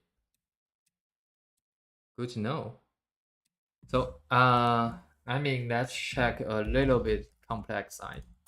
I think my side is too simple. Oh, this is super interesting. I never thought there's a way to look at the web page like this. And but it doesn't work for us. It breaks. Module. Okay. How can I pen? It's too wait. Okay, I need to use this. But it's not giving a lot of information about this thing because they are flat. Because is that they are just flat? Oh, cool. Okay, this is super interesting. So so someone mentioned you also have that in Chrome Dev too. Layers. Okay.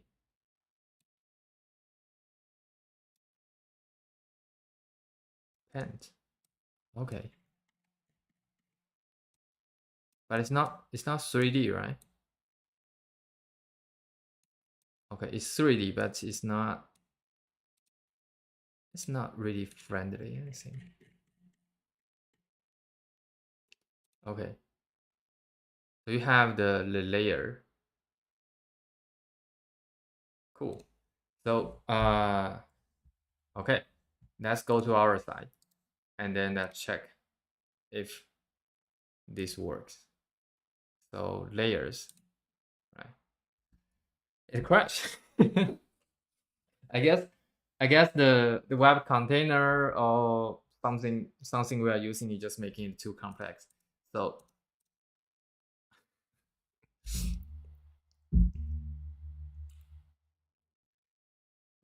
okay, it doesn't work for me. Yeah, maybe it doesn't like iFriend. Yes, but I mean this is I think those are bugs that's the browser bugs they'll never get fixed because it's too niche or it's too hard to debug. I mean eventually they could, but I would doubt if you really want to get this fixed and you try to dig the source code yourself. Otherwise, I don't think those are getting fixed. And I think relatively this feature is a bit niche. I don't know, but I think this could be useful. I think at least Edge's version is better than Chrome. I kind of wonder why they don't kind of merge together.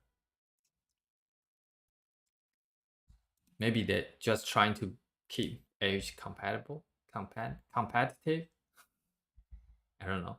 Yeah, but it's funny. It's interesting.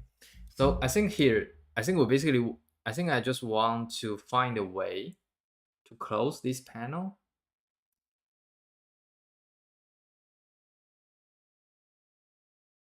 Chromium specific? Edge is Chromium, right? I think they share the same engine. I feel that the dev tool is also in the same framework, but just have a different styling.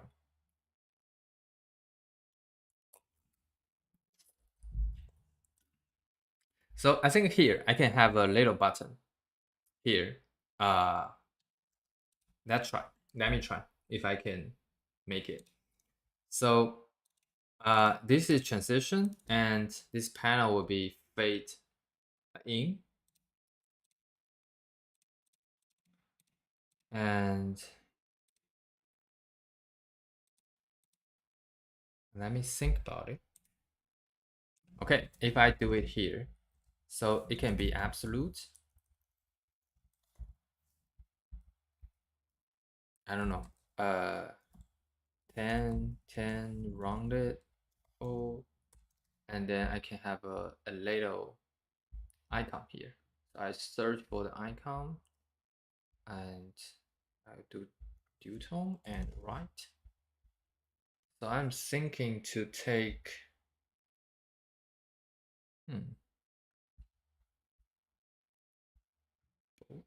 like this. So I'm thinking to take a button like this. So maybe it should be a button. And so it should be absolute and top, which is 10. So relative and right maybe length and can be plus plus minus 5. I don't know. I'm not sure if it works. So it's not here. Let's see where is it. So this is the iframe. This is the button. Okay. So the top can be too much. So it's just one pix maybe. And then where is it? Here. So if we say index and 102, it's not appear. That means probably this icon.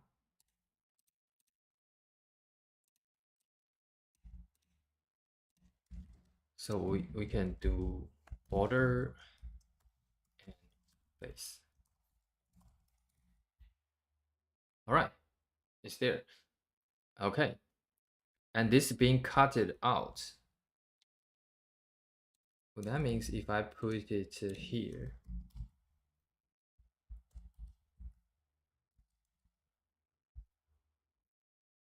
okay, and then I can change the left to right, and I think 10 may be too big.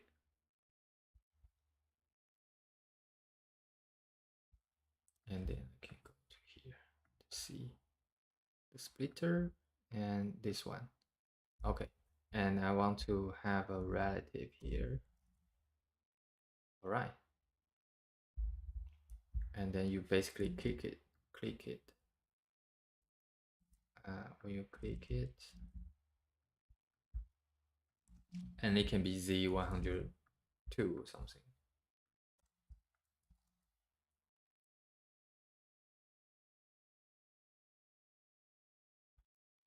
Yeah, and something like that. And well, that's the style is not definitely not what I meant to be. And so the top can be 2 or something, and 2. Okay.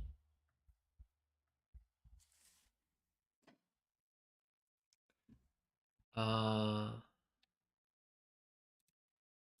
this is 10.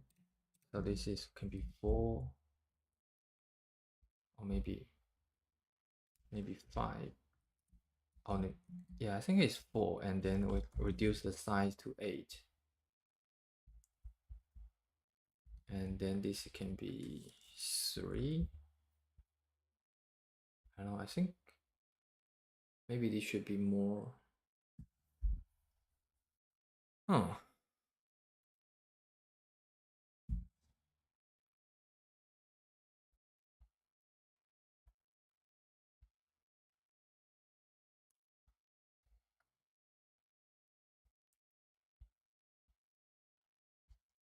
this can be 4. I'm just tweaking it.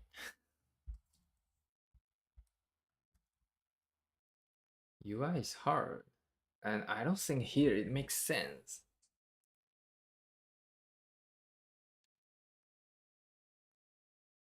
Yeah, I don't really like it.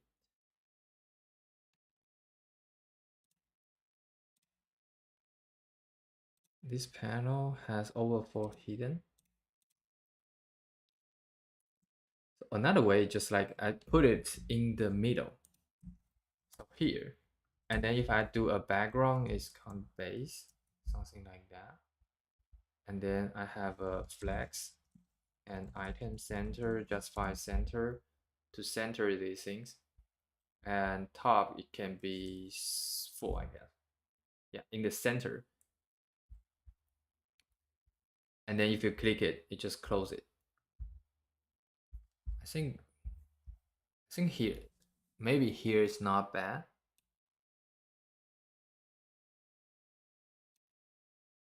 But I'm afraid it can be a bit confusing. That's I don't know. Hover and background active. Active can be transparent, right? Yeah, active is transparent. So that means I need to do a wrap here. And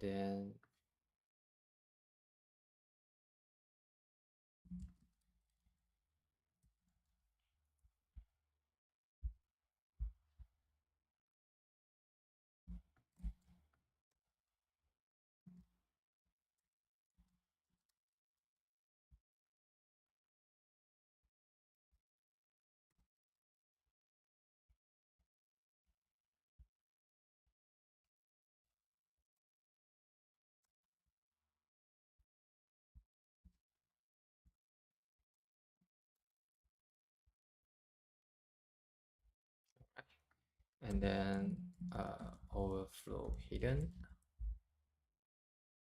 Yeah, UI is hard. So here we can have a little bit highlight when you click it. And we have a title to say close embedded docs.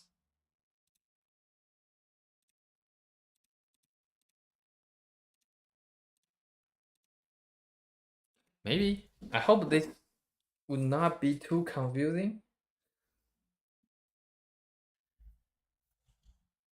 At least it's not looking too bad. But I don't know. I think people still expect a close button here. But I don't really want to kind of overlap with this thing. And we cannot really calculate where it is. So we cannot put it here. So I think the best way might be that we kind of collaborate or kind of change some code from Nuxt.com to do something. Because this is cross origin and we cannot injecting styles, custom style to it. It's an external site. So I'm not so sure. And also here, I think what we could do here is like I think we can also show Vue.js.org.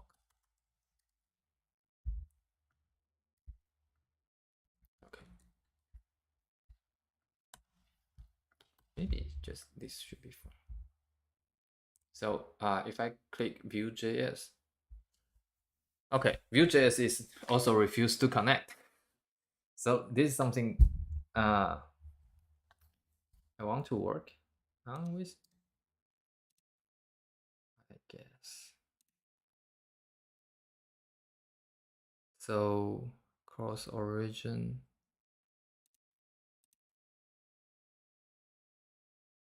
It's not possible to embed these things at all. Okay. So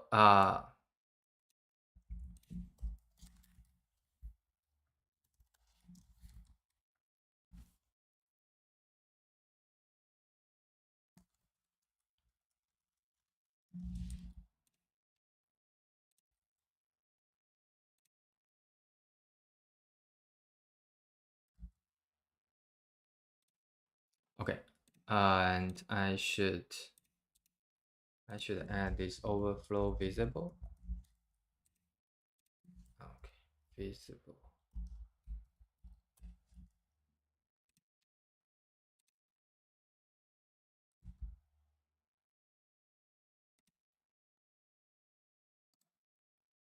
Okay, it doesn't work. Important. Okay.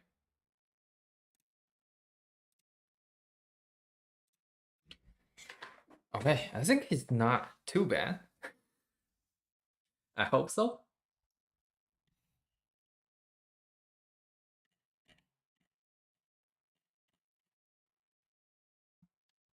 Okay, I think we can have it. And I didn't expect that we took so long. Uh, okay, so adding some comment here.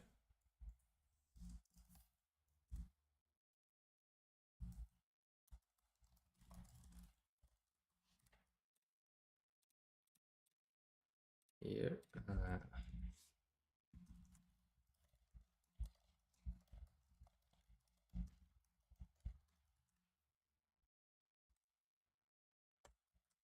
To do.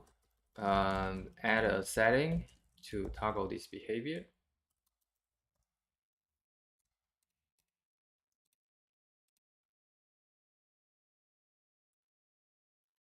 Is that what I really did 2 hours?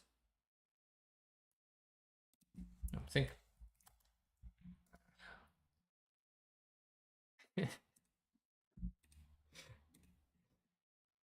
I'm getting old.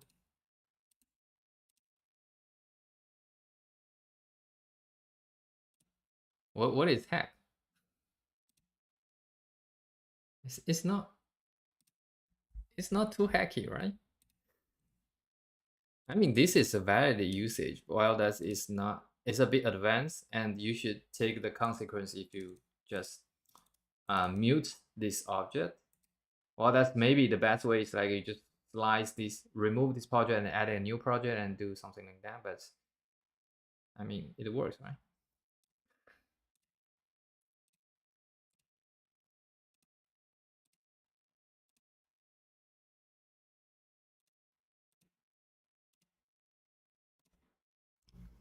All right, I'll just commit it.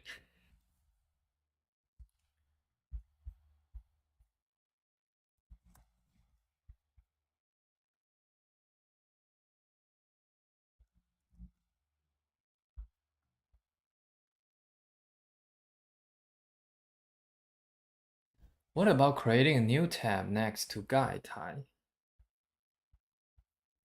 Here, a new tab on the left panel. Yeah, I mean, it can definitely be possible to have a tabs, but if we allowing tabs too much, it basically means that we are recreating browser, and if we're adding tabs for the editor, and that means we are recreating VS Code, and that would be a lot of work, and I'm not so sure if it worth it. So if I think the the benefit of having this is like you can directly looking into it. Well, if you have a tab, which I think there's a not too much difference from the browser's tab. So I mean tab is a solution, but I think in general tab is not good for UI. I'm not so sure, but I just feel that tab is something that you don't know how to put your stuff and you just hide it on another page. Well, that is not good for discovery. And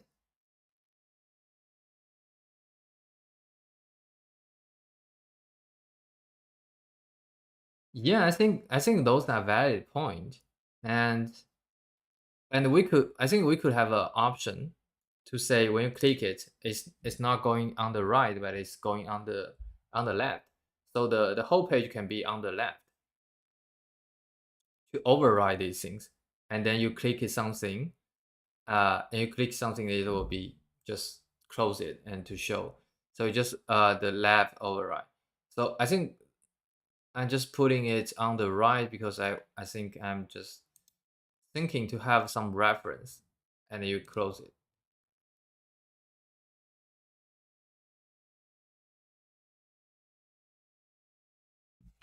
Able to.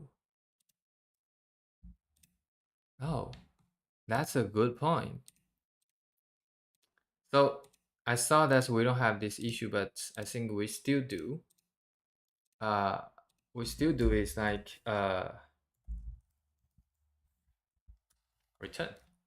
So we should respect the control and shift keys. So that means if I click this thing, oh, if I do command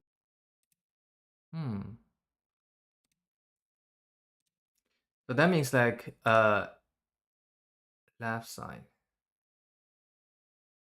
Yeah, it's basically okay. So let's try the left side.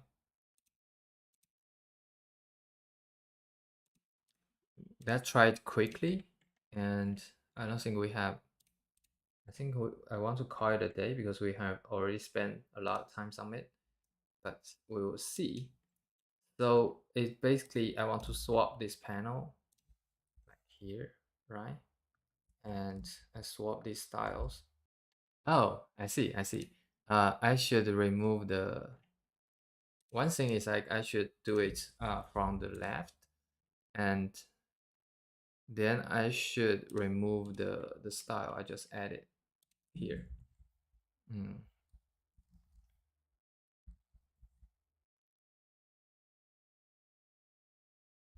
So if I click it,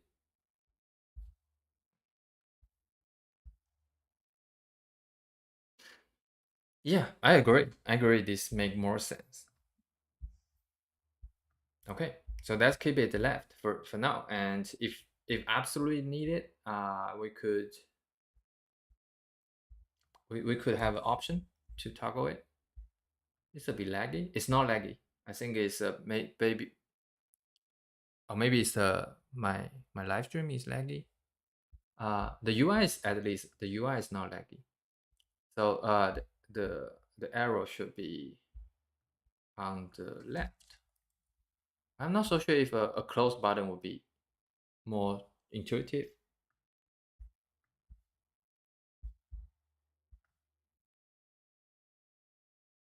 Yeah, but I like it. I mean, to align with the theme, it making it to looks very nice. It's just like a page, but actually it's a totally another website. So maybe another thing we might want to do is like we may wait for the iframe to be load. We may wait until the iframe is loaded, and then we kind of shows the page. Uh, so currently, if I refresh it and if I do a brand new, okay, it's fast enough actually. I think there's a widescreen. So we could do is like we have a placeholder or something, and we show the content when the iframe is ready. Uh, yeah, good point. Thank you.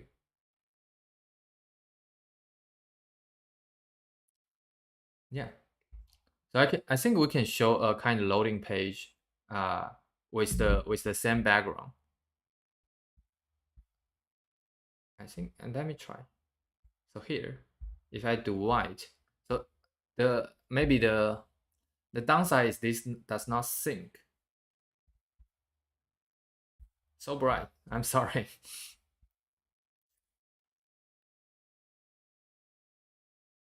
Oh, wait a second. I think moving it to the left, making the right things is not clickable anymore. So I think need to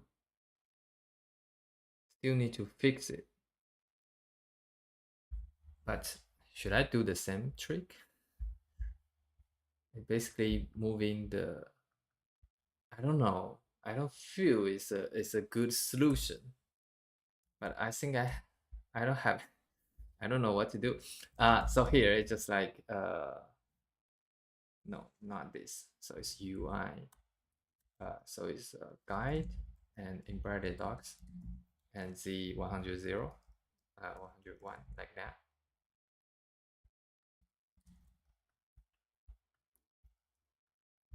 All right. And now the navigation also needed. I don't really feel very good about it. And okay, so here is a bit tricky. So if I do it here, which I think it does not make a lot of sense because it will overlap this thing. So ideally, I only want to do it on the action button. So that means I need a components to wrap all these things. And I do it here, And I also need to copy the gap like this. So here, those buttons are still clickable. I mean, it's not the best solution, but at least if I don't tell you, you might not be noticed, I guess. And yeah, so if I do here, okay, it's too thick. I think it's too thick. I doubt if I need it.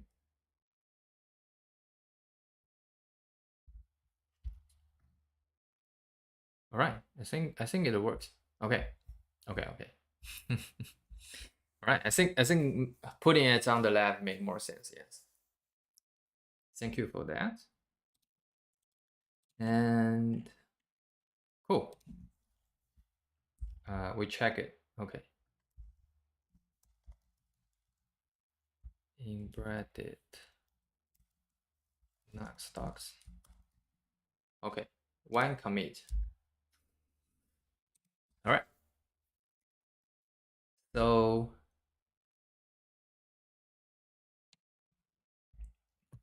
yeah, that's really nice.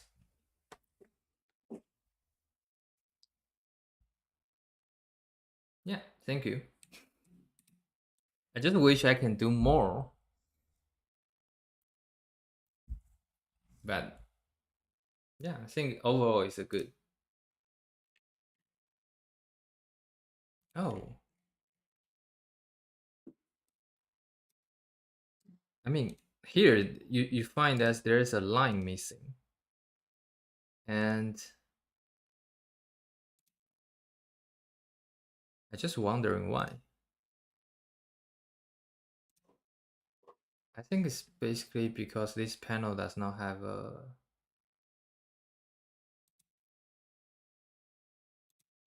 The, the terminal has a higher Z index. Maybe. Nope. I don't think so.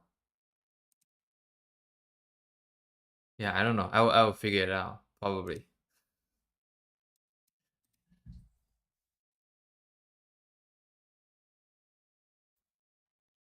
Maybe there's a missing a border. But I mean, here you have the border. So that means I have a border on this thing. I think maybe it's because of the stocks. I have a right border. Did I? No. Border button. No, there's no border right and no border left. Okay, who knows? Yeah, adding a margin pad. It's not. Yeah, I think it should be the. Oh,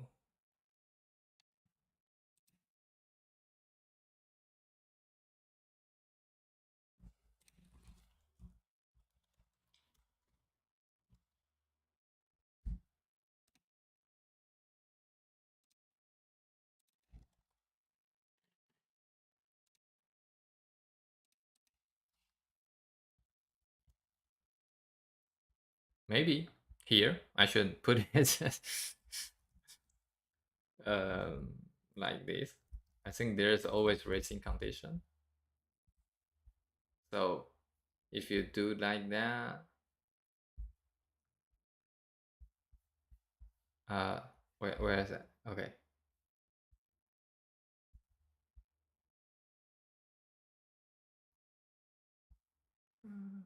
I don't know. I think it's it.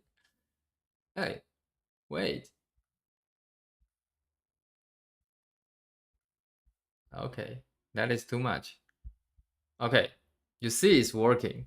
The border is coming, but then you have more problem. What?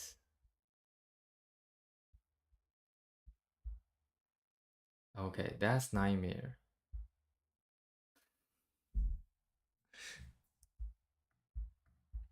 I think maybe give it 2 should be fine.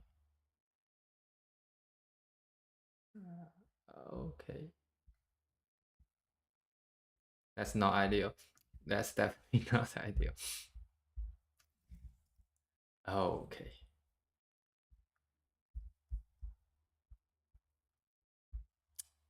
This is something not really important, but it's always frustrating, isn't it? And here, I just put it here. So then it should be fine. Okay.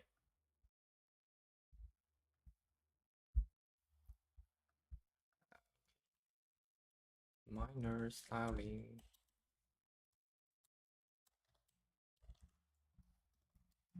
Okay. But I mean, there's a, it might create some technical debate, right? It's like maybe next time I'm looking at the code, I don't know what this code is for. I don't know. Oh, what I was going on, what I was trying to do, something like that. But I don't know.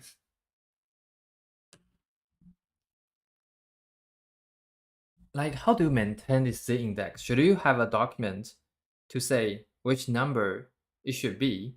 To say like, okay, 100 is the embedded code, the embedded document, and like 102 is the splitter, and so that you have a quick reference about your whole code base.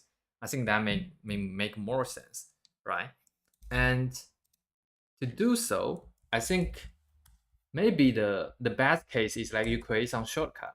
You say z index and docs, and then you have z index 100, and then you have a z index menu header, something like that. So you have a single place. So you're just basically creating some token. Is that kind of called design token? So every time you put a meaningful name of the z index, and then you assign a value to it, and then here in the code you use the docs, and in here you basically have all this. You can have a single list about all the z index you are using, and then you can just change the z index and to change the layout without like going to the code base. I think that's something we should do. Yeah, I think that might be better. And if you have any problems, you can just change the value, and it changes everywhere.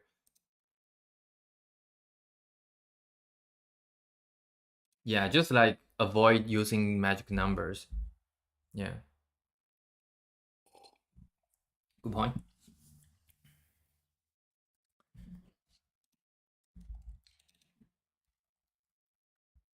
So I can have embedded, no, z index embedded docs, and so z index splitter like 0 and 2, something like that.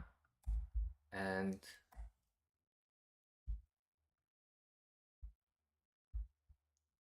how do I describe this fix?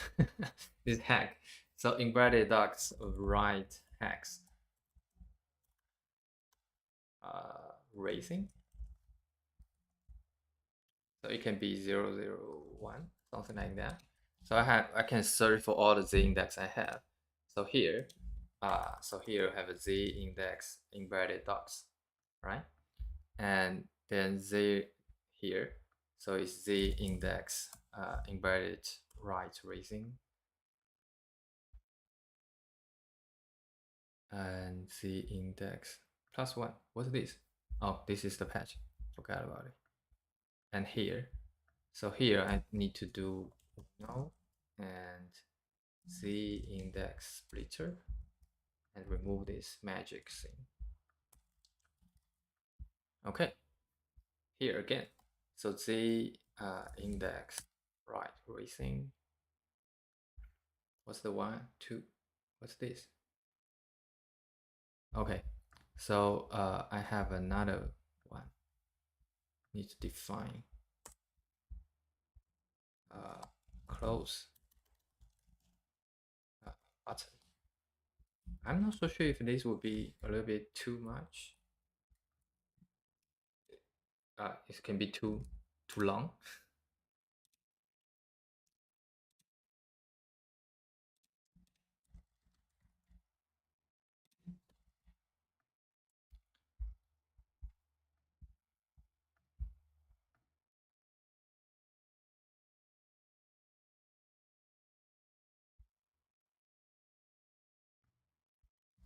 Splitter. Did I make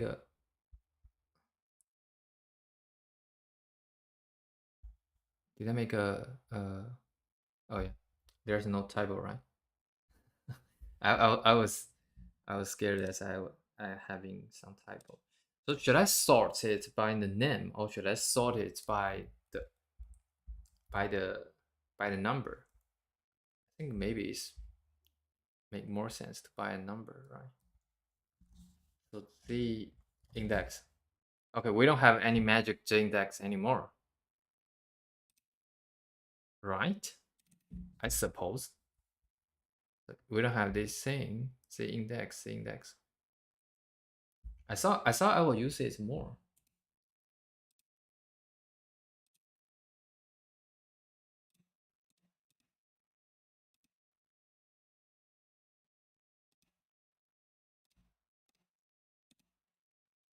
Let's check.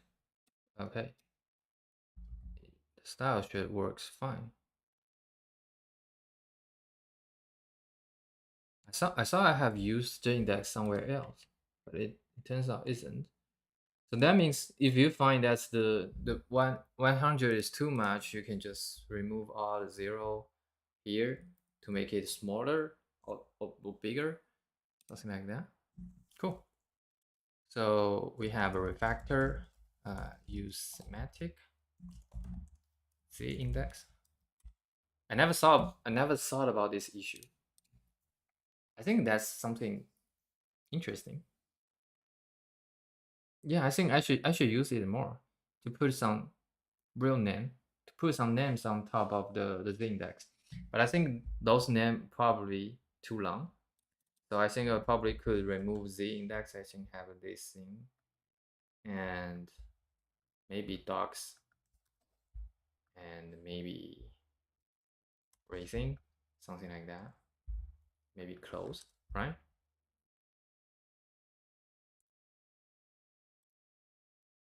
Yeah, I think we can do it. Oh, I already push it. Okay, raised. Makes sense. So basically, I want to replace all these things. Okay, Z index in bracket with Z, and we can have raised and close in bracket docs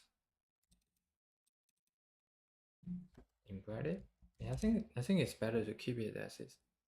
So Z and then in bracket docs. Okay, this is fine, and this is a close, and this is raised.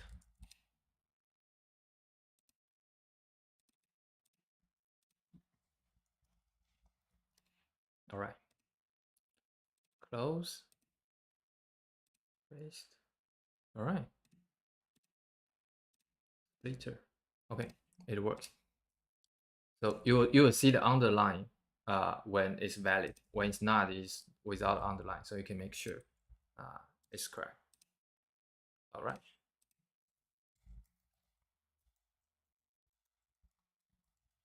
Factor rename C index tokens. Okay. So yeah, that's it today. And thanks everyone for coming. And hope you have a good new year. Yeah. And I see you on next Thursday. Tuesday, Thursday. Yeah, I see you on next Thursday. So so I think we're going to the regular streaming from now. And yeah.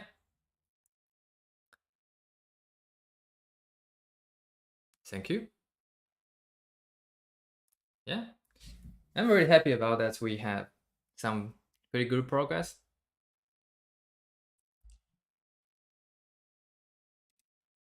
See you around then. Bye.